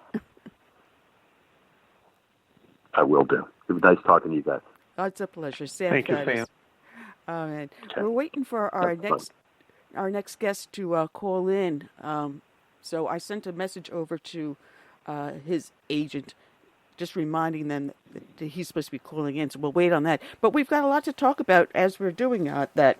So, we were talking about China, and man, there is a book out there that talks about China and its influence. And one of the things I didn't know was Mitch McConnell's wife has direct ties through her father to the Communist Party. And through her father, Mitch McConnell, which has a shipping business, got several Chinese ships for his business. So Mitch McConnell is also in bed with Communist China. It goes straight into our government. It's absolutely stunning. how much the Chinese have an influence here in our industry, our schools, our politics. And if you remember back when Hillary Clinton came to New York to run for Senate, not very many people talked about it, but she had a huge number of donations that came through Chinatown in New York City from families that could barely That's right. rub $10 together. Suddenly we've got thousands of dollars through Chinatown going into Hillary's coffers there for her election. And we did trace back and jail a bundler that was making these transactions, sending the money from China to these families and through the families' names, making the donations to her. So the Clintons have ties directly into China. Oh, my goodness, Annie. But what a bullet we dodged not having Hillary Clinton as President of the United States. God shed his grace on us. Well, she's talking about getting in to run. She is talking about it. There are rumblings out there because she sees the field is so weak, she doesn't think anyone can beat Donald Trump, and she thinks she can. That's scary. I don't know why she thinks that, other than the media and her handlers around her. But if she would just open her eyes and listen to what the people are saying, there is no way. There is no way. It wasn't as close as people think it was last time. First of all, Trump won with a huge number in Electoral College, and I am still of the opinion that Hillary Clinton did not win the popular vote. I am of that opinion. I think that there was some kind of chicanery that was going on that manipulated those numbers to make it look like she had a popular vote, but I don't believe she did. And the reason I say that, Annie, is because it didn't matter where Hillary Clinton showed up. She could not fill up a high school gymnasium. And here's Trump. It didn't matter if he was in Palm Beach, Florida, if he was in Pittsburgh, or if he was in Palm Springs, California. Wherever he showed up, there were overflow crowds in stadiums and people waiting outside, 5,000-6,000 people waiting outside. There is no way Hillary Clinton won that popular vote. I'm convinced. No, absolutely. Now, he recently had a rally up in Pittsburgh. Not Pittsburgh. Was it Pittsburgh or Philadelphia? I forget which. It was up in Pennsylvania. And the arena he booked seated over 10,000. Seated. He had standing room only. So imagine how many more thousands of people were in there beyond the 10,000. Plus he had, I think they estimated somewhere around 7,000 to 10,000 people outside watching on the monitors. Can you imagine someone? And it happens every time. Every time, and it happens every time. And this is during an impeachment process that's going on. You would think that if the American public thought that that was valid at all, that they would stay away. But no, they're rallying behind our president because of what he is doing, how he has our stock market at historic levels, our gross domestic product growing at a pace that Obama said was never going to come back again, that the new normal was less than 2%. And here's Trump getting close to almost 4%. And we're seeing record unemployment with blacks and Hispanics and record lows of those being on welfare. And then we see how he's taking on the European Union, how he's making NATO pay their fair share, how he is taking on China, and how he has brought relatively stability to the Korean Peninsula. Trump is doing a phenomenal job, and the American people recognize that. Again, it's the elitists, the globalists, and the mainstream media who want their party to continue, their nonstop continuous party at taxpayers' expense to continue, and Trump is disrupting all that. That he is. You know, we're looking at what the Democrats are doing, and you have Bloomberg working there in the background, usurping elections, throwing so much money into the elections. So he's saying it's the battle of the billionaires. he's trying to turn the country into what Bloomberg feels it should be, where he regulates the size of the soda, whether or not you can have salt on the table. You have to ask for a glass of water when you go to a restaurant. How dare you use a plastic straw or a plastic bag? He wants to shape the world and America into what he envisions it to be. And this what really drives me crazy, Mike, where someone like you and I, we say, live and let live, and we walk away. Do whatever you want, just don't interfere with our lives. Leave us with our freedoms. But then you have someone like Bloomberg, who's a liberal elitist, who thinks they know better than anyone else, and they want to mold us into what they envision we should be. It's because they don't believe in our Constitution and our Declaration of Independence. They think it's archaic. They think it's outmoded. How dare you think that you can live with your life, your liberty, and pursuit of happiness without my approval? No, don't you know who I am? Why, I'm a billionaire. I've made all kinds of money, and I know what's best, and I'm going to tell you what is best also. But here's the thing, Annie. You might remember this song. It came out in the 70s, I think. And it says, you may, how did that song go? You can't even live your own life. Yeah. I'll be damned if you'll live mine. Remember that song? Yeah, Joni Mitchell. These politicians who can't even, their own life is messed up. But worry about cleaning up your own household before you try to tell somebody else what to do with theirs. Remove the plank out of your own eye before trying to take the splinter out of someone else's. Absolutely, absolutely. But that's the problem that we have, especially if you have yourself one of these Hollywood elitists or a politician. You have someone like AOC that's comparing mothers that give birth to a puppy, a dog giving birth to a puppy. It's like, excuse me? They are so right. far off the beam. You have now unfortunately the shooting that we just recently had down in Pensacola. No, I'm sorry, not Pensacola. The mosque. I'm talking not the mosque. Yeah, Jesus. It was Pensacola. Pensacola. No, I'm thinking about the temple that was up here in New Jersey, and you have Rashida Tlaib saying it was white supremacists. Before the smoke cleared, she's saying you blame it on white supremacists. You've got to be kidding me. Joey Behar on The View says it is white supremacists and blames it on Trump. No, these were not white supremacists. They were African American. They were members of the black Jewish Israelites, the same group that went after the pro-life march down in D.C. and harassed the kids down there. So I'm gonna blow my top here in a second, Mike. You just reminded me of something that is good news, Annie. Did you see recently where the U.S. Supreme Court refused to hear the case coming out of Kentucky, which said that a law was passed in Kentucky, which says that before a woman can have an abortion, an ultrasound must be performed, and a heartbeat, should it be detected, that the doctor must explain to the young lady what that means. Has to explain to the young lady what she is seeing on that ultrasound screen. There's an arm, there's a leg right there, and you see that little beating thing, right? That's your heart beating right now. And so it was a law passed in Kentucky.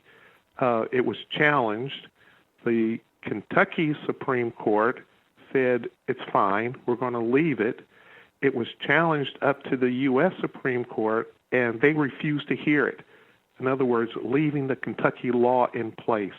That is huge, Annie. Not only implications for Kentucky, but for other states who are all running what are called these heartbeat bills, these heartbeat laws, which says once a heartbeat is detected, the baby can't be aborted.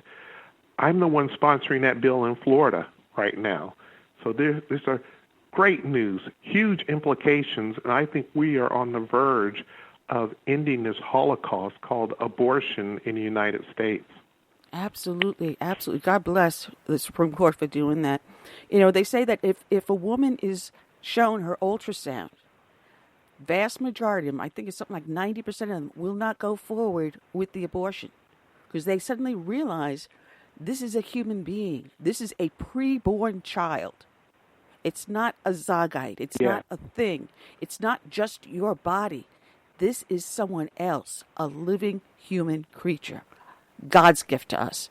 Right. And I think, here we have... Not like... I was going to say, here in South Carolina... Go ahead, I'm sorry. Here in South Carolina, we imitated what Georgia did with the heartbeat bill. I think it's still pending for McMaster's signature. But, you see states all over the place pressing forward with this. Yes, and I call it the heartland of America, Annie. If you look at it, the states which have passed it, and all have been challenged so far, but that's okay. You do your job, the legislative body, and pass it. We see it in Ohio. We see it in Iowa, Kentucky, Tennessee, Missouri, Mississippi, Texas, Oklahoma, Georgia, Alabama, South Carolina. So we see it happening if you just put your hand right in the middle of America on its heart.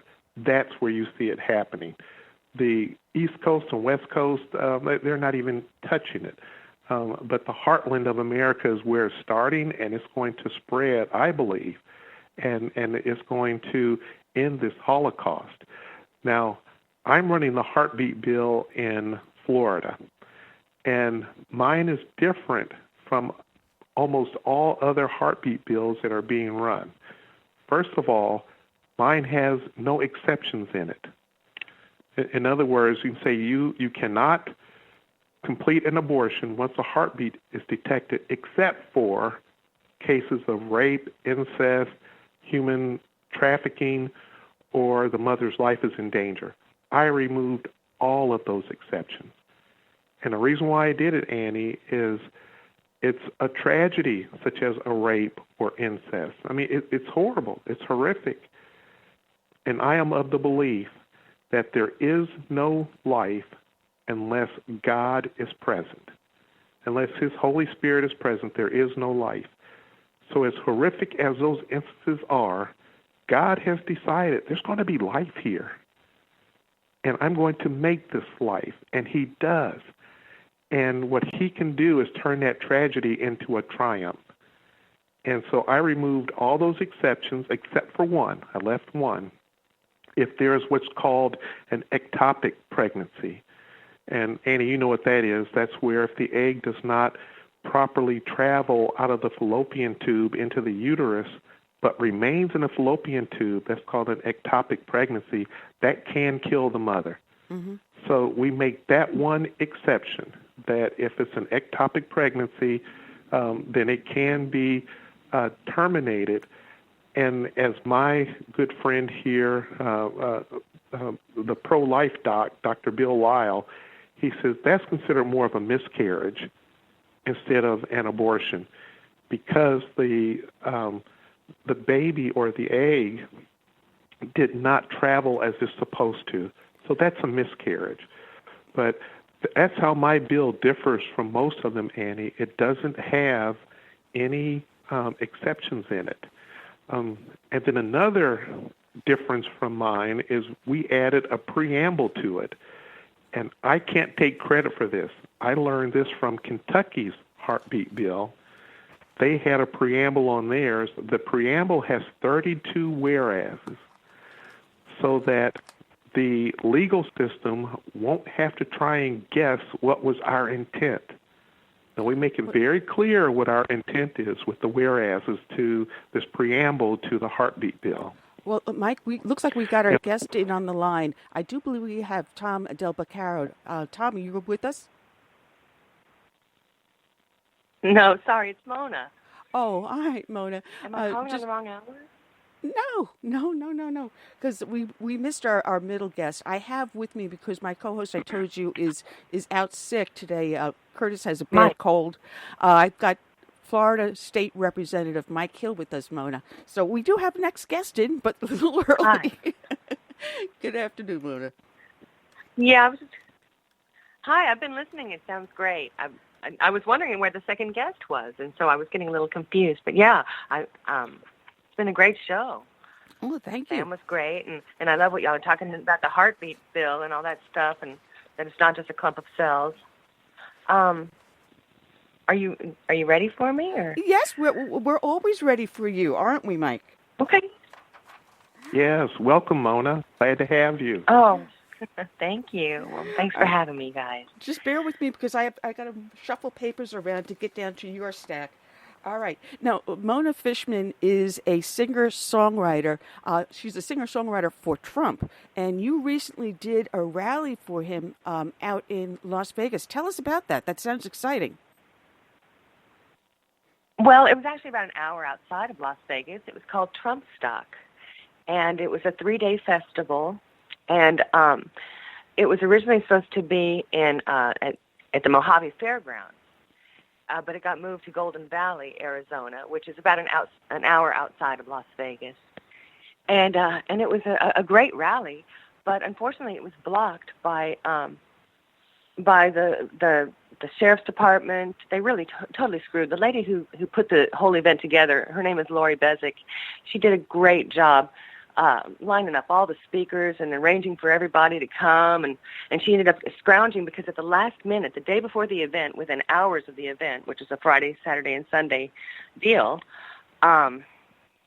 she had her venue pulled out from under her, stating that they didn't have, there was some kind of like little technicality, something about the security. She was having veterans that were going to protect, but she could have easily fulfilled whatever obligation that was needed because she did everything perfect for every guest and everything else that came. The headliner was David Harris Jr., and she ended up moving the event to a pizza place, and it was the most Trumpiest place you've ever been to, and it had really good pizza, and it's called the Great American Pizza Company. And you go in, and it's already decorated for Trump, and there was all this land that they let us use because the pizza guy owns all this land. So it was really even better than having it at the fairgrounds. But unfortunately, the sheriff put out a big red notice bulletin stating that Trump Stock was canceled and did not put where the new venue was. Just made like it was canceled. So the lady who put it together really lost her butt, her poor family. But the show was fabulous. Everything went off without a hitch, and the people that were there really did enjoy it. Josh Bernstein was there. I got to play with Jordan Page. He used to go on the road with Ron Paul and Tatiana Moroz, so I was already a big fan of his. And Nightmare, Alex was a rapper, and he was great too. Everybody was great. But her family and her, they worked so hard. I got to meet David Harris Jr., and got one of his books signed. And the owner of the pizza place bought all the rest of David Harris's books that were left over and is going to give them out to customers because he says, something good for young people to read. And but it was a really, really fun event, and everybody was so much fun. It's just it could have been thousands of people instead of maybe, 150. It should have been thousands. It was they had this beautiful girl that was the rodeo queen of Lake Havasu, and she had this Trump decorated horse that she came out with the opening ceremonies for each day, doing the horse tricks with the Trump horse. It was great. Wow. With the the Greenspan song, the God Bless America song. Anyway, it was a lot of fun, and it was thrilling, and I can't wait to do some more rallies. And we had a booth. Oh, my friend Lori. The most important thing is my other friend Lori Long, who's my partner with Everything Trump. We went together, and so we took her truck, and thank God she had her truck because we had to use all the tables and chairs and stuff for everybody's booths to be moved from the fairgrounds to the Golden Valley location at the last minute. Poor Lori Bezic, the organizer, I don't know how she managed to pull it out, but it was so great. Everything was perfect except for the fact that she got blocked and lost her butt, because she put out all this money for people. She arranged for them all to be picked up in Las Vegas and taken to hotels and all this stuff. So she treated everybody really nice. But she wasn't treated nice, and I think she has quite a lawsuit, and I'm hoping maybe one of your listeners might be a lawyer who may be interested in looking at her case on contingency and seeing what can be done. Yeah, I'm just was the press in attendance at all?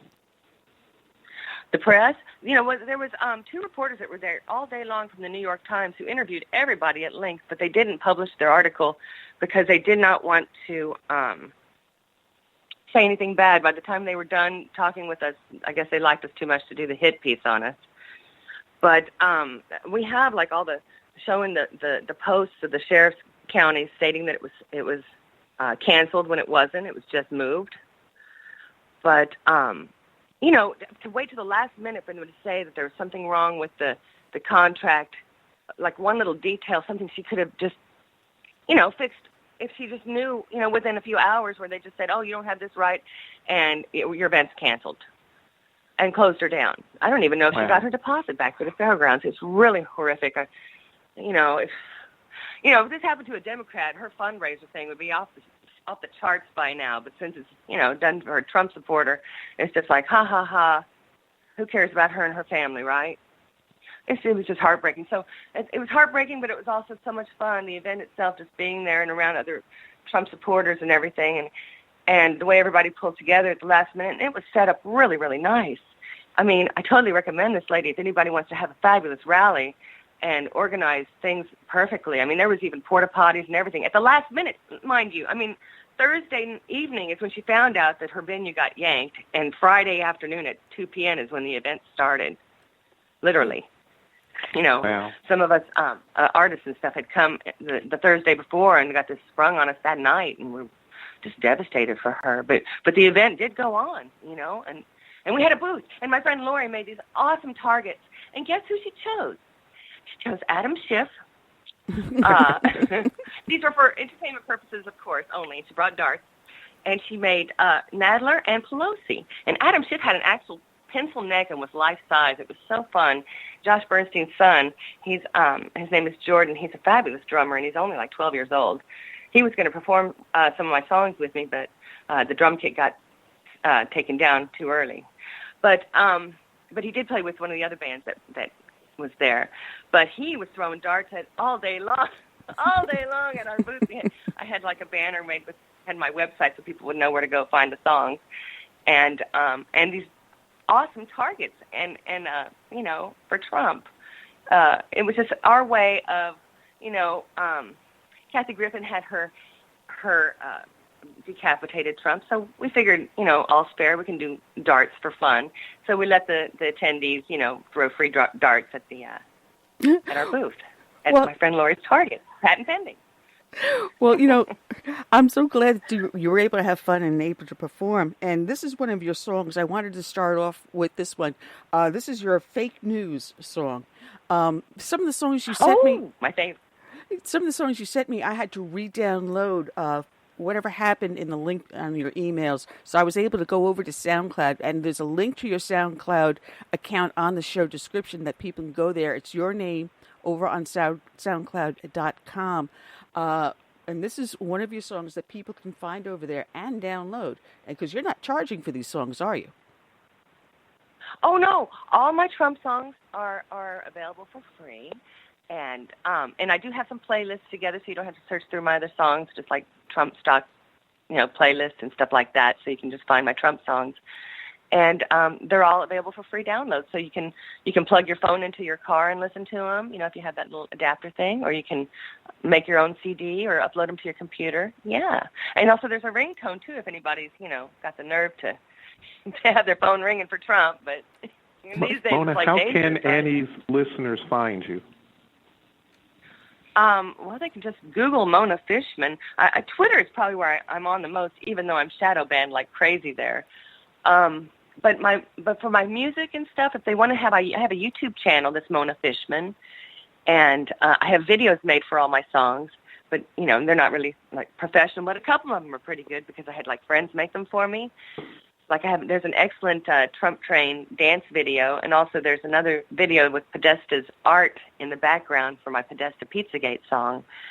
But on YouTube you can't really download them, but on SoundCloud you can download them for free. So, and it's free to join SoundCloud. It's just they might have to fill out something first. Also, I'm on Reverb Nation also.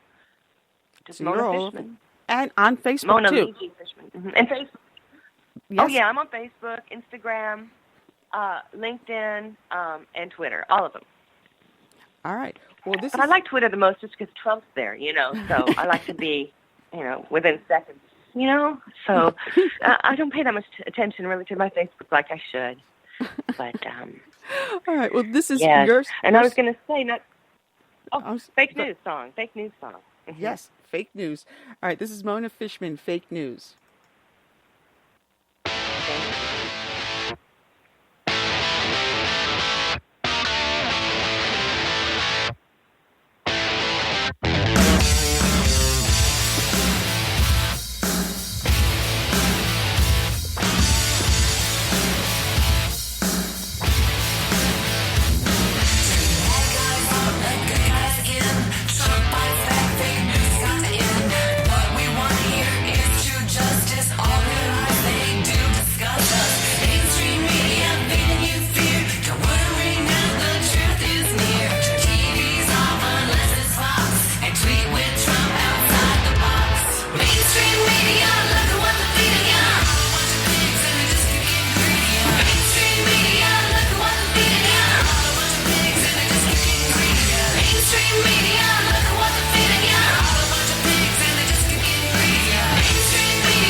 Wow, that'll wake you up, won't it? Good driving song. Oh, man. Mike, you still with us? Did we blow your brains out with that yes, one? I am. Oh, man. Now, do you write the songs yourself, or do you have someone co-write with you, or what? I do. I do have a friend that co-writes with some of them with me. Mm-hmm. But most of them are all just me, mostly. And that one was, I had a guest singer as the anchor, as a news anchor in that one. It's Nader Dupree, singer of the band London, jumped in as the fake news anchor for me. Now, yeah, but I write my own music. Mm-hmm. Now, how do and I have a person I like to produce my songs with. Yeah, I was going to ask you, how do you put this all together? Because I know some people will lay down tracks, other people go into a studio and do it all at once. How do you do it? Studio. So yes, we're studio musicians. And but guess what? I have some friends, a friend on LinkedIn who contacted me. He's a Marine, stationed in San Diego, who says if I ever go to San Diego, he'll have a whole military troop there, Marines there. But he and his friends have a band, and they do cover songs of my songs, which kind of makes sense because, like, you know, a lot of my songs have things about soldiers and stuff in them. And so I was thinking maybe they could be my live band if I need, you know, to bring a live band instead of just singing to my recordings. You'd be Mona and the Marines, you know. Wow. So, yeah. And your protection at the same time. And protection at the same time. His name's Hudson Null, and he's like, we love your songs and your patriotism, and we have a band, like a little local band that they do, you know, on their spare time, like if they have any, and it's for real. They're really soldiers. So they're very cool, right? Mona, they said how did you become such a Trump supporter? Why are you such a Trump supporter? Well, you know, I came to Trump via Ron Paul first, then Rand Paul, then from Rand Paul to Trump because of what Rand Paul said and because of Trump's anti-Hillary speech that he made back when he was running after Rand Paul dropped out. I didn't know who I was going to vote for. And I knew Trump was a nice guy because I waited on him back years ago for Ivanka Trump's 16th birthday party dinner. And just like 9 people, it was him and it was, you know, Donald Trump and his kids and a couple of the kids' friends. And they were all so nice and easy to wait on. So I already knew he was a nice guy, but I didn't know how he'd be as president. But when Rand Paul said that we should take a look, you know, the Pauls won't tell you what to do, but they'll just lead you in the direction. And that's who made me look at Trump. And after he did that anti-Hillary speech, I was sold because it could not be Hillary. She's the most evil thing that's ever existed other than her husband and maybe Soros, you know. Ugh. And he also, you know, he was speaking the truth. I find what Trump was saying to be, you know, what I already knew, you know, and it was amazing that it seemed like so many people had woken up. And, you know, especially a lot of the women from the Ron Paul movement are also, you know, very diehard Trump supporters, too. So that's also comforting to me, you know what I mean, to find that out later on along the line, that they, too, see the same thing I saw. Yeah. And, yeah, like Gigi Bowman and people like that, Judy Morris, people who I love online, you know. Well, since he's become president, has he done anything that would detract from your support for him? You know, his tweets, the way he'll speak sometimes, does that detract from your support? Oh, if anything, it makes him more adorable because, come on, it's Trump. You know, let Trump be Trump, like the book, you know, says. That Corey Lewandowski and David Boise wrote. He's Trump. In fact, it's more like the opposite because everything he does I find to be impressive. It's all things that were important to me, like the right to try is a very important thing. One of the Ron Paul songs I wrote was for Dr. Brzezinski, who was a physician that was cure blocked in the year 1994. Well, guess who was president then? Bill Clinton. So Bill Clinton aggressively blocked cancer cures with our own tax dollars. Yeah. And I don't know if you can hear that kennel in the background. There's quite a few little pets there, dogs. And they're talking to you. Somebody must be, you know, outside. They're talking to you. They're talking. Yeah, they can hear me on the phone or something. No, I think there's somebody out there or something. They usually don't bark for nothing.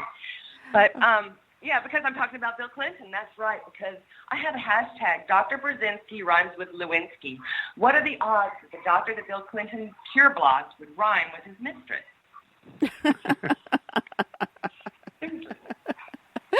You know? Dr. Brzezinski, Monica Lewinsky. So, yeah, this is 1994. He was a doctor that was on Sally Jesse Raphael one time because he came up with a really effective cancer cure for 2 very deadly types of brain tumors. And this was in the 90s. And Bill Clinton persecuted him for years. And, in fact, just a few years ago did he finally get his freedom. I guess he's lucky to be alive, though, when you think about it. Wow. But, yeah. No, there's a lot of... Yeah, Dr. Brzezinski's in a few of my songs. So, Moni, you do your part supporting Trump by writing songs and performing. That much we know. What else do you do to show your support for Trump? Well, I'm online a lot. And trying to promote the songs and stuff so people can hear and enjoy, because there's always some kind of an article that relates to one of my songs. Like, one of the reasons I'm even going on the radio and stuff like that is because I do want Trump to hear his songs. I have a thank you song for him that I love, that I want him to know that we appreciate him. And, but what else do I do? Well, I have pets. What do you do to show your support for Trump? Oh, just writing music and songs and performing them and defending him online, and whatever I can do. I take pictures of other people's memes and post them, and it's the only thing I can do until I'm actually invited to go to rallies, which I do the rallies for free, by the way. Anybody? Hello. So anybody out there needs me for a rally, especially if it's on the West Coast where I can drive, you don't have to pay me to go. So, and I donate my music and my, it's all for free. So I don't make any money on those songs. Now, are you attacked by the left for doing that? Yes, but not so much, because I've been shadow banned really bad on Twitter, so I don't even get the insults anymore. So I do. I get attacked some when people notice. Oh yeah, it's real easy for people to write mean things, But that's And I do other kinds of music too. It's just I wanted to do upbeat, kind of songs for Trump, for rock and stuff. And I have a southern rock song for him too, a swamp draining song. It has a lot of swamp creatures in it. I think we're probably playing it later. Nope, that's coming up next. That's the next one up line. Yeah, that's the next one I have up online. Oh, well, then that's a great... Yeah, because, that was originally a friend of mine, Van, and Jerry Van Diver wanted me to write a song for Omar Navarro, who was running against Mad Maxine. And I'm like, well, I can't just write a song for one guy. I have to add some other people in it, So I just decided to make it about swamp creatures and call, We Can Drain the Swamp. And it does contain Mad Maxine and Nancy Pelosi, Adam Schiff, Bernie Sanders, and Bob Menendez. You'll see. Yeah, because, recently, Southern rock. Bernie Sanders has been having a lot of problem with his campaign aides. They've been coming up with some of these aides posting homophobic slurs and to also against Jews. Now, Bernie Sanders is Jewish, but he's got anti-Semites working on his campaign, which makes no sense to me. If talking about a swamp creature, that is a swamp creature, So the next song I have... and I'm Jewish, right? No, I didn't. And I'm Jewish, and I look at him, and this is what we call a shanda for the goyim. It's like it's a shame. How can he team up with those anti-Semitic bees? I don't know. The fraud squad, the ones that should not even be in power. How did the House get taken over by the Democrats, but yet the other two branches are still Republican? Did everybody just go to the polls and say, well, I'm going to go vote Democrat for the House, and I'll vote Republican for everything else? Is that how it works? Because I suspect, I can't actually prove, but I think them running the House right now was totally, somehow they cheated to even be doing that, because who would elect these people? Well, I do know... Who would elect those people? I do know that we lost the Republican seat here in my district, and I was getting reports from up in the Charleston area and that the candidate, Joe Cunningham, was showing up at polling places with snacks for people waiting in line to vote. I think that's a huge campaign no-no. You're not supposed to be doing that. You're bribing people. It's a bribe, yeah. Yeah, you're bribing people to vote for him. And no one reported it. I was getting feedback on it. I'm just like, I can't visually see it. Anyone take a picture of him doing this so we can have him prosecuted or something? But no one was willing to put the neck out on the line. We know there was vote tampering. We know there was voting tampering. I believe, Mike, there was people in Florida that were prosecuted for voter fraud. I know in Texas there were several people prosecuted. North Carolina. So we know voter fraud was occurring, but mainstream media is lamestream media. Oh, absolutely, Annie. In fact, I'm running a bill in Florida now to stop what is called ballot harvesting. Mm-hmm. Ballot harvesting is when someone will go through a neighborhood or go to a nursing home or some other facility like that and will collect all the ballots of those who live in that neighborhood or who belong to that particular union or who are in that nursing home or assisted living facility, and they take all the ballots, put them in a box, and then take them to the supervisor of elections office. Well, we know that that is a huge way of committing fraud because if the ballots don't have the type of vote on there which the collector wants, they're just discarded. And we see instances like we did in Florida in the midterms where Governor Scott, who was running for senator against Bill Nelson, that the night of the election had a huge lead, but then all of a sudden all these box loads of ballots started showing up at the supervisor of elections office, and that lead was getting more and more narrow until Governor Scott called a halt to it, threatening a lawsuit, and it saved his election and also saved Governor DeSantis' election, who was running against Gillum at that time. Mm-hmm. So because there was a halt to that, they both won by narrow margins. But if they had continued with that ballot harvesting, they probably would have lost. So there is indeed fraud. So I'm running a bill now which will say that it will stop ballot harvesting. Essentially, it says you can mail your ballot, or you can take it yourself, or an immediate family member can take yours, but they can only take 2 at the most. No more of these box loads showing up at the last minute. We're going to stop that in Florida. Well, it's not just Florida that has voter harvesting. California, major problem with that. Arizona, major problem with it. And it's legal. It is considered legal. And they had the people going out, well, just sign the bottom and I'll fill it out for you. Here in South Carolina, you can harvest 12 ballots per person. And I think that's what the Democrats did. They went out to nursing homes or out to churches or whatever. Just sign the ballot and we'll fill it in for you. So I brought this up at my local GOP meeting, and no one was aware, outside of just one person, and she was a former state congresswoman. Just the two of us were the only ones that knew that this is legal in South Carolina. It's like, listen, can we get a hold of our state senator and state representative and have this overturned? Put a legislation out there to stop vote harvesting? There are, I think, 13 states where this is legal. And that's... Well, Annie, once we get offline, I will send you my model legislation so you can forward it to your state rep and senator for them to consider running in South Carolina. Oh, that would be fantastic, because I've got them both on speed dial, and they're friends of mine too, and so I can tease them. I know them very, very well. I've known them for many years. You know, Democrats,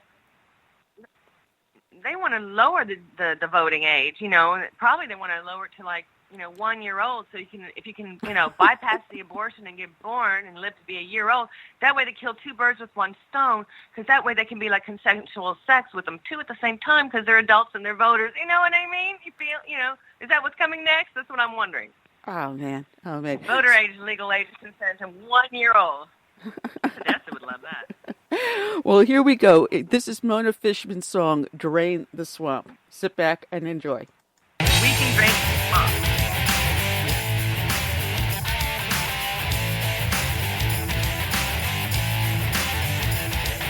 Tomorrow's never promised, and nothing goes for free.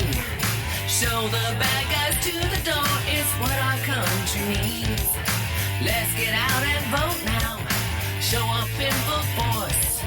Let's make sure our voice is heard and choose who Trump endorsed.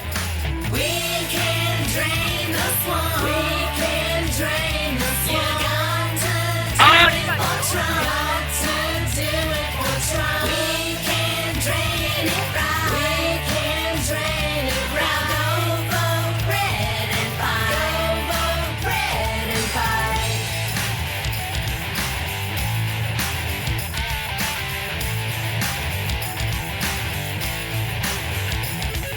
Throw out Mad Maxine and Pelosi, ew.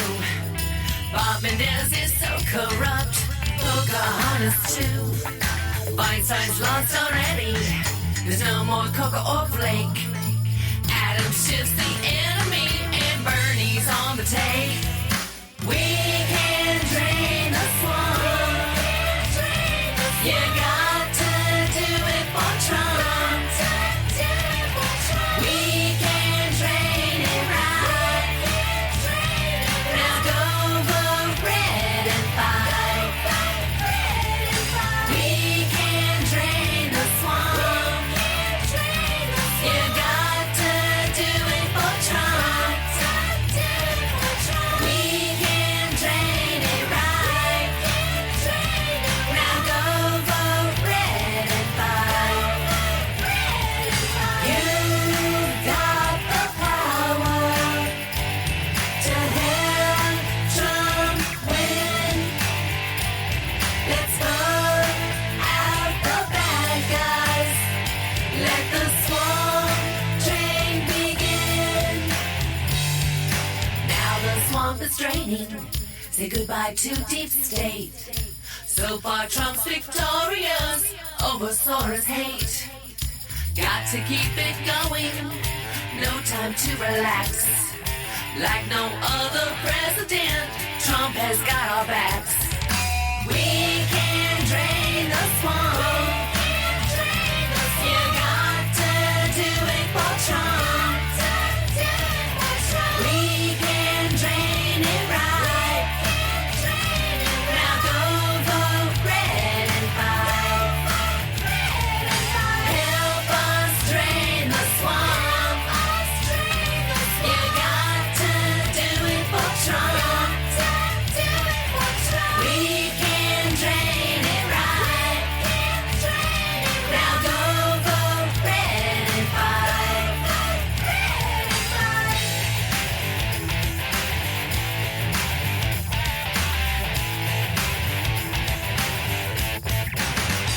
Ah, love it, love it, love it. Now, Mona, there's one evil guy that's behind a lot of this vote tampering. I'm going to say one name, George Soros. That's right. That's a right. And you know he has his own song because you contacted me over this song. It's called My Smells Like Soros song. Is that what you're leading up to, right? Yes, it's exactly what I'm leading up to, because we know that he's directly tied to the rise of the Occupy movement, which then turned into Black Lives Matter, which then morphed into the Antifa. We know that he's been using, what is that online thing that people put the ads in to answer? Oh, good Lord. Craigslist. Craigslist, thank you. Yeah, we know that we can trace his money directly back to him and his son putting these ads in for protesters on Craigslist. But no one is touching him. No one is going after him for meddling in our affairs.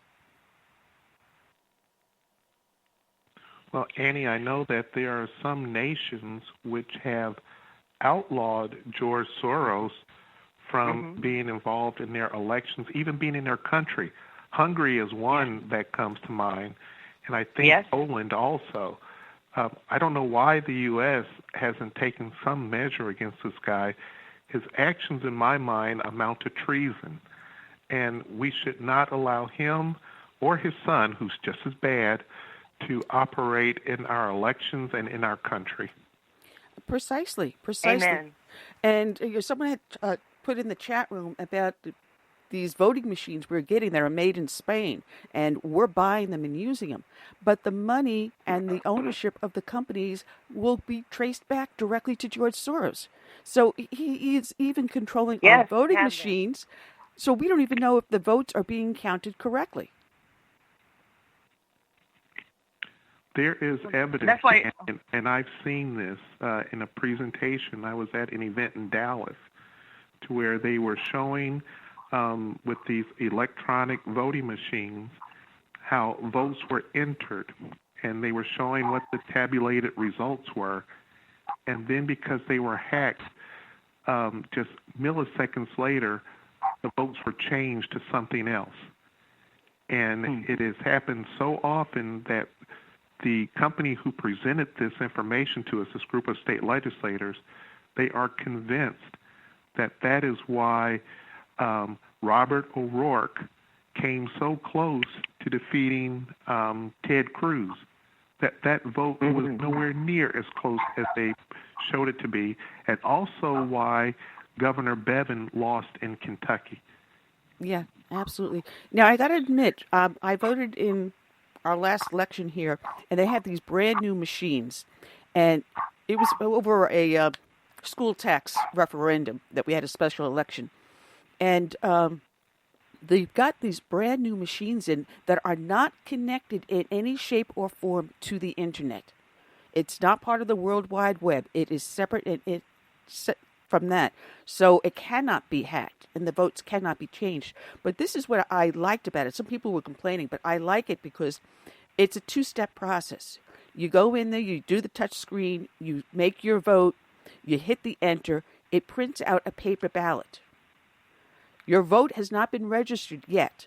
It prints out a paper ballot. You look over the paper ballot to make sure it's got exactly what you intended on it. And then you go over to a separate machine that is only a scanner. It scans your vote in and deposits the ballot in a secure locked box. So the actual votes can be compared to an actual paper ballot. I like it. It sounds good. Yeah. Well, anything's better than having Soros involved. But you know, they complain about the Koch brothers and they complain about the conservative PACs out there, but George Soros himself has so much influence on elections, and no one is talking bad about him. No one's complaining about George Soros. Just the few of us out here. The brave few, I should say. But he has so much influence in government lobbying and in vote management and in directly into campaigns. And like you said, Mike, why haven't we evicted him from this country? Is he even a citizen of the United States? That's a good question there, too. I don't think so. I don't think he is. That's just an interesting thought. Well, I guess he's just immune to prosecution somehow. Yeah, I think so. Well, this is Mona Fishman's Smells Like Soros. Let me just key up the soundboard and Smells Like Soros. Come on, play. Smells Like Soros song. It's not playing. Come on. There we go. There it is.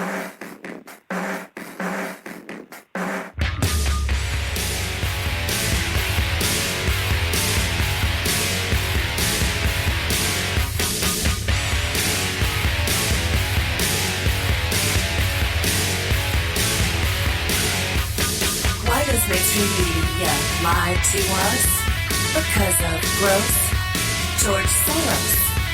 Why does mainstream media lie to us? George Soros, you know, and anything goes. Smells like Soros in the USA. He tries to screw us every day. Soros uses millions to wash your brains. Georgie wants to drive us all insane. Soros calls us racist just to make you hate us. He pays for lies, he makes the left cry. George Soros backed Antifa, but you were fast asleep. This is a sin, when will it ever end? The need, the greed, let's fight, that's right. The need, the greed, let's stand and fight. George Soros, you bastard, causing all of these disasters. Smells like Soros in the USA. Real Dr. Evil of his day. No need to let his evil win. Let the Soros prosecution begin. George Soros tries hard to take your health away. Look at the sky, they spray and spray. They say Paris Accord is the answer, but if cancer is the answer, are chemtrails the question? Sick, stunned, and healthy, fast and thin. In the poison world we now live in. Gun grabs, false flags, it's all a big game. George honors the killers and punishes saints. The need, the greed, let's fight, that's right. The need, the greed, let's stand and fight. George George Soros, you bastard, causing all of these disasters.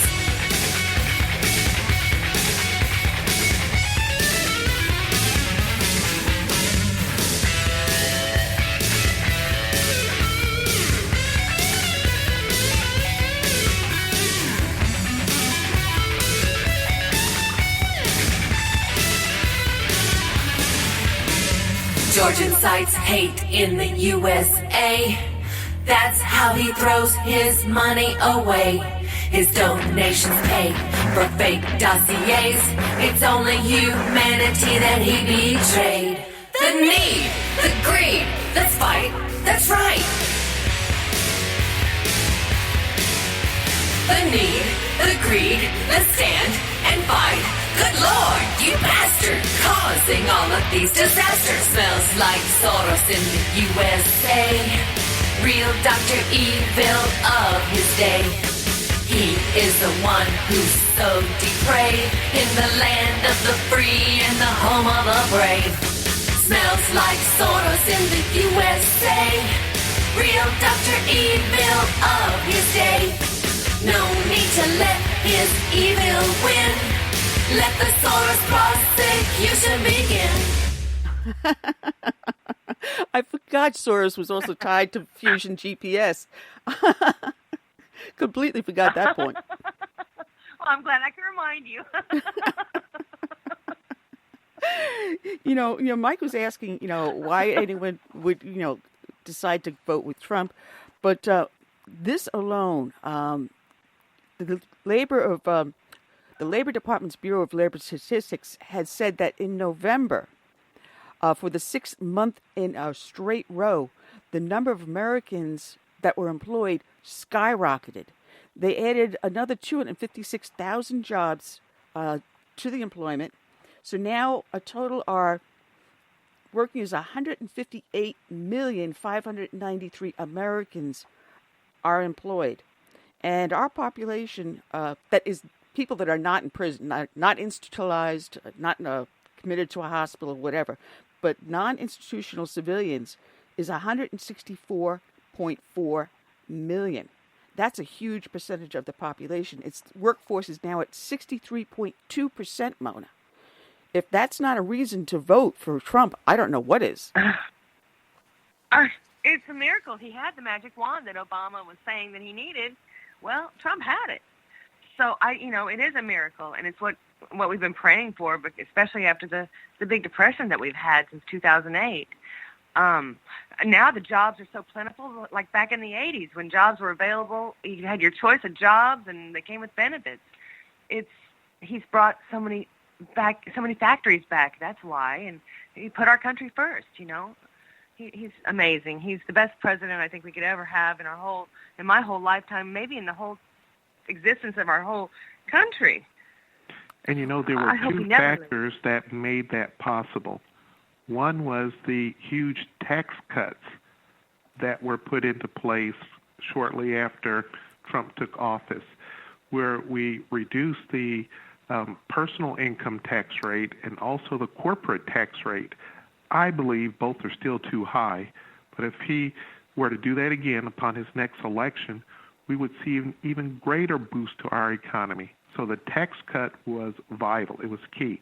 But there's another, and we don't hear a lot of talk about this at all, that the Trump administration, through executive orders, has been getting rid of tens of thousands of unnecessary regulations that were hampering businesses from creating jobs and getting through all the red tape just to produce a product.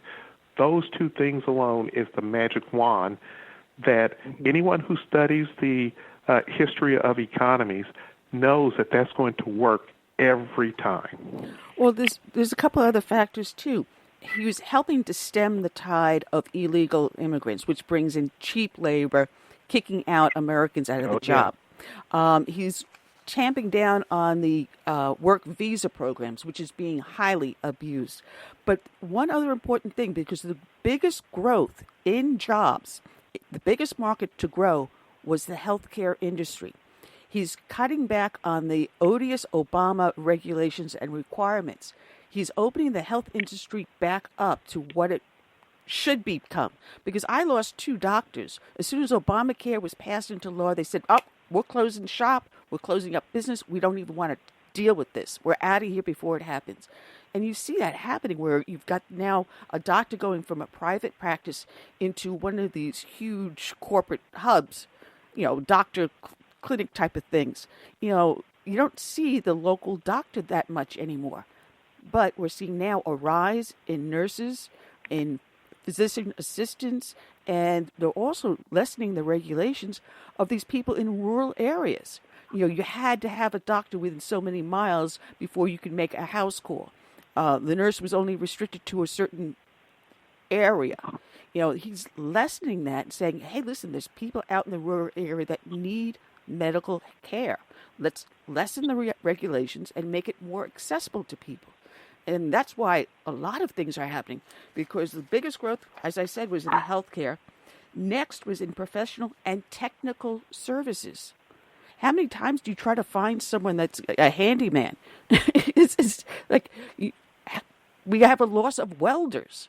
Things like that helps to bring back the manufacturing jobs if you can build the buildings and the equipment. So he's done a tremendous, tremendous job. Mona? Yeah, and plus he's still he's not through. When you listen to economists or even like Larry Kudlow, who says that this economic boom that we're seeing right now, he doesn't see an end in sight. As long as we continue in this manner, as long as we have a conservative in office like President Trump, this will continue. It's not just a one-time blip.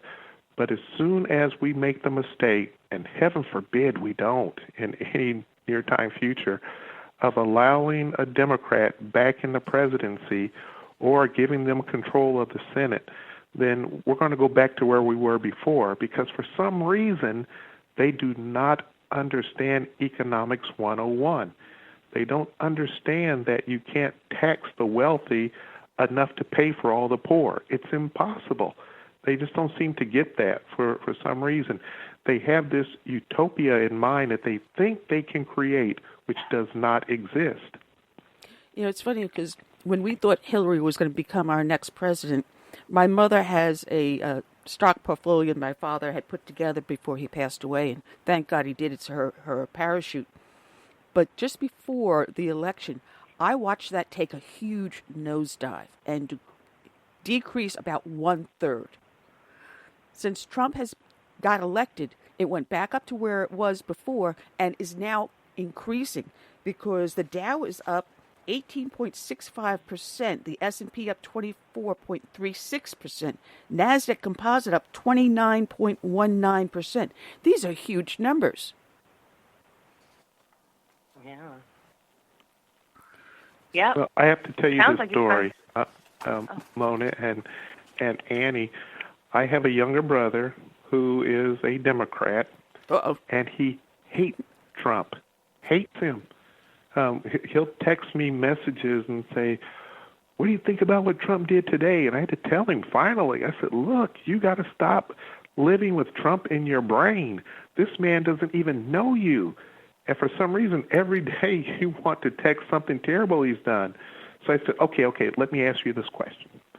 I said, okay, so you don't like Trump. Now tell me which one of the Democrats are you going to vote for in 2020? And here was his answer. He says, oh, no. I'm going to vote for Trump. My 401k looks great. So you see, I was like, wow.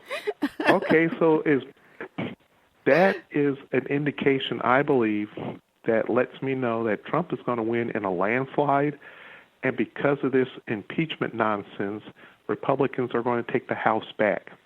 But here's my brother, younger brother, who can't stand Trump.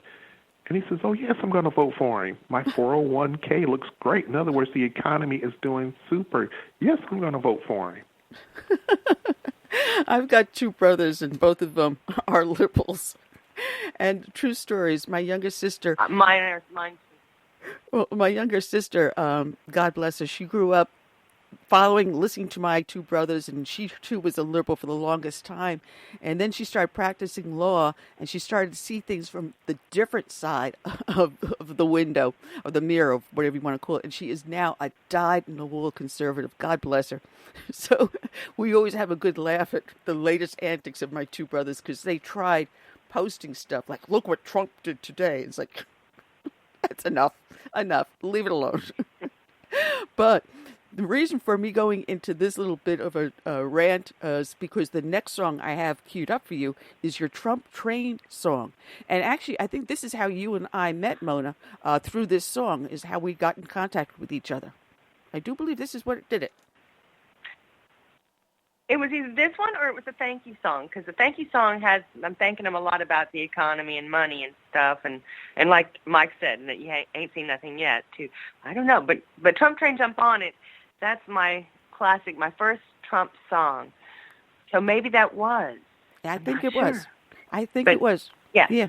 So this is Mona Fishman, Trump Train, Jump On It, which is what everyone's been hashtagging Trump Train.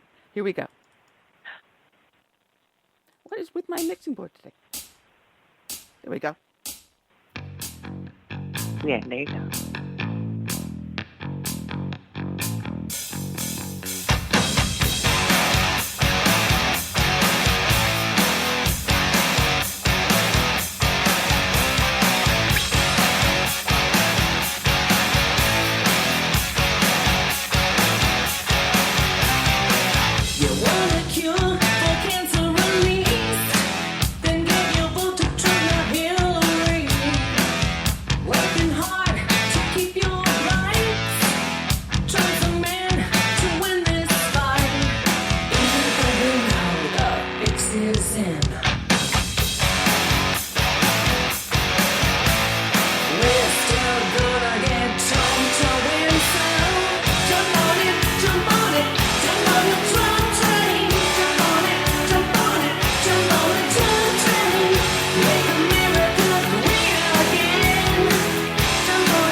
Wow.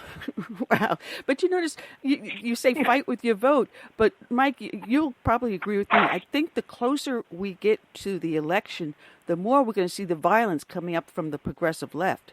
So it brings a poignant point. We're going to see more attacks on people wearing MAGA hats.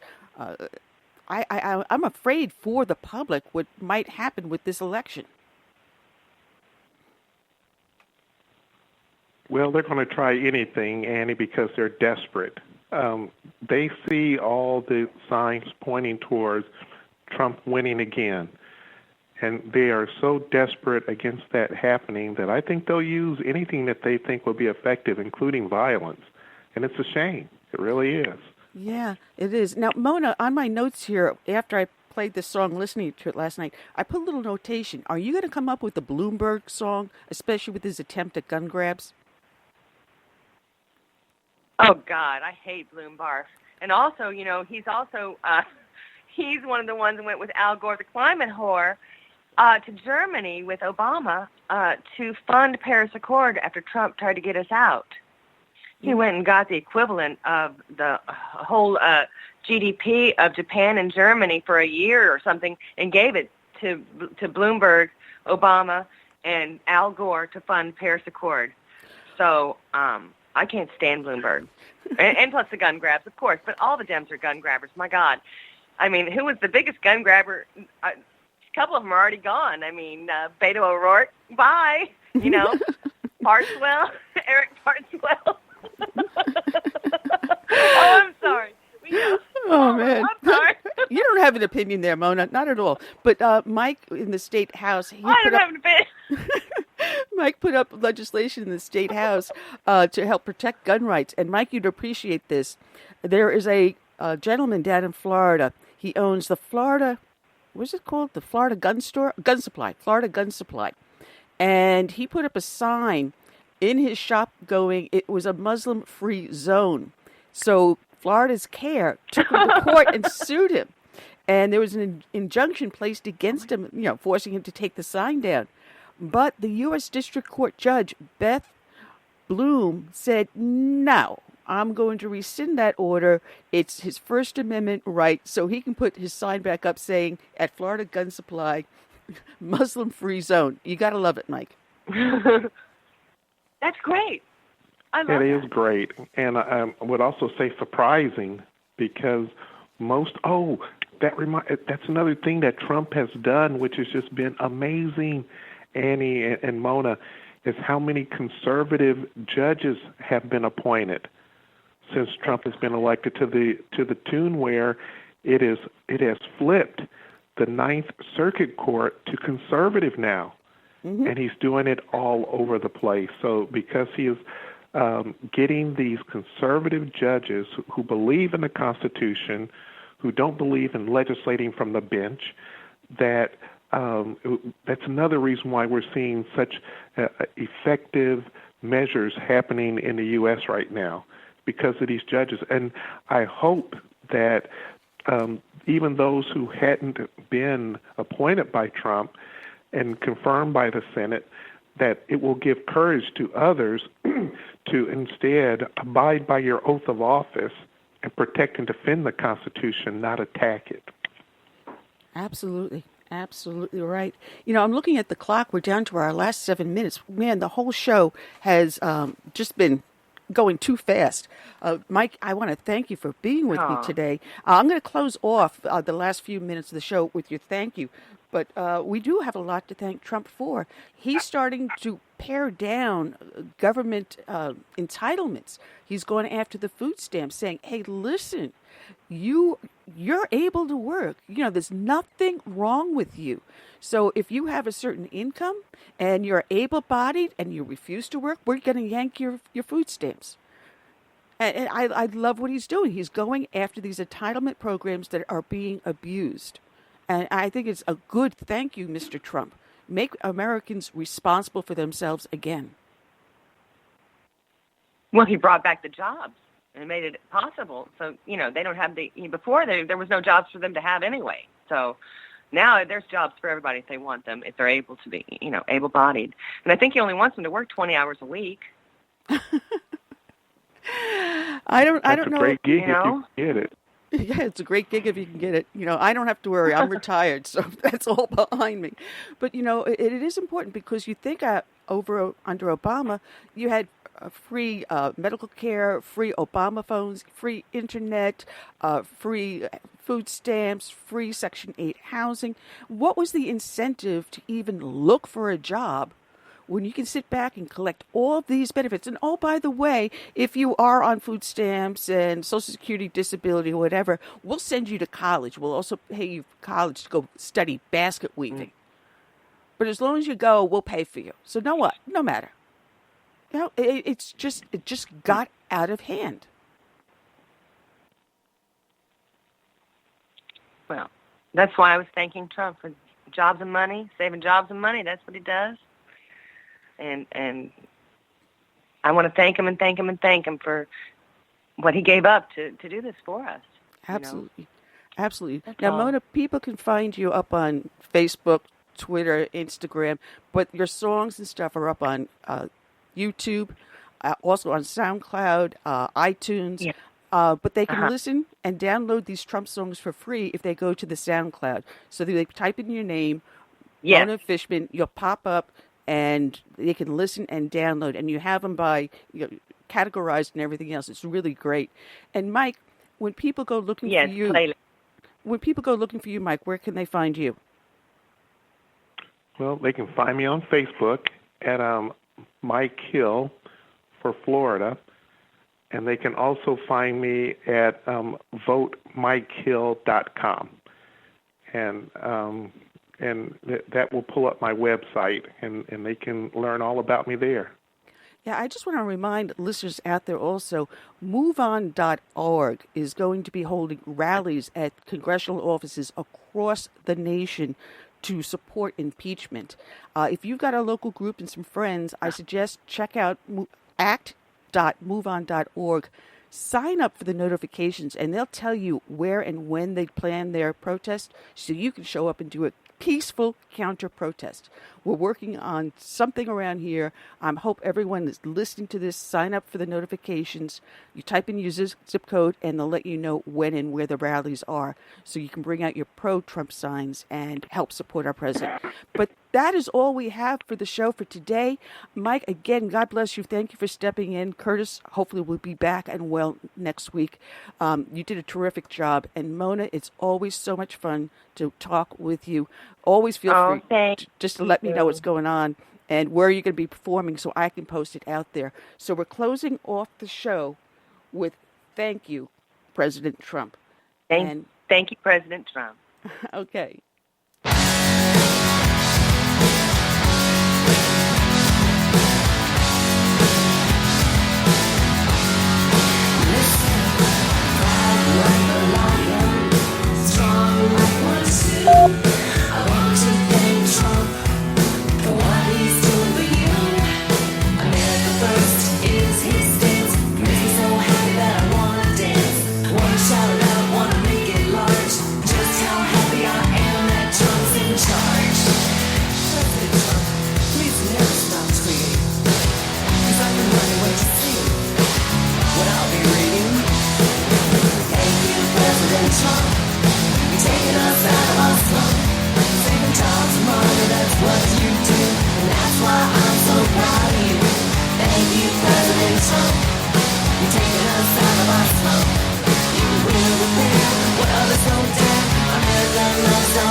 Thank you,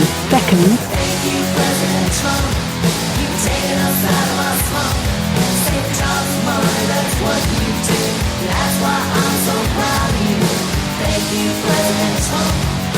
taking us out of our smoke. We will repair, world is won't dead. America loves Donald Trump.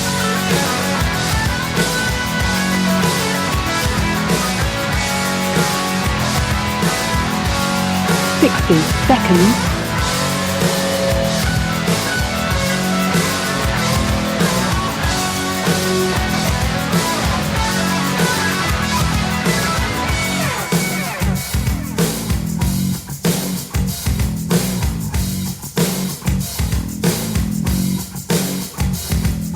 Promises made, promises kept. You came to our rescue. Promises made, promises kept, and you ain't seen nothing yet. Promises made, promises kept. You came to our rescue. Promises made, promises kept, and you ain't seen nothing yet. Promises made, promises kept. You came to our rescue. Your life dream come true, and I'm so happy. 10 seconds. I voted for you. Thank you, President Trump. You're taking us out of our slump. Saving jobs and money, that's what you do. That's why I'm so proud of you. Thank you, President Trump. You're taking us out of our slump. You will repair, world is so dead. America loves Donald Trump. We will make America great again. I love you. Thank you for using Blog Talk Radio. Goodbye.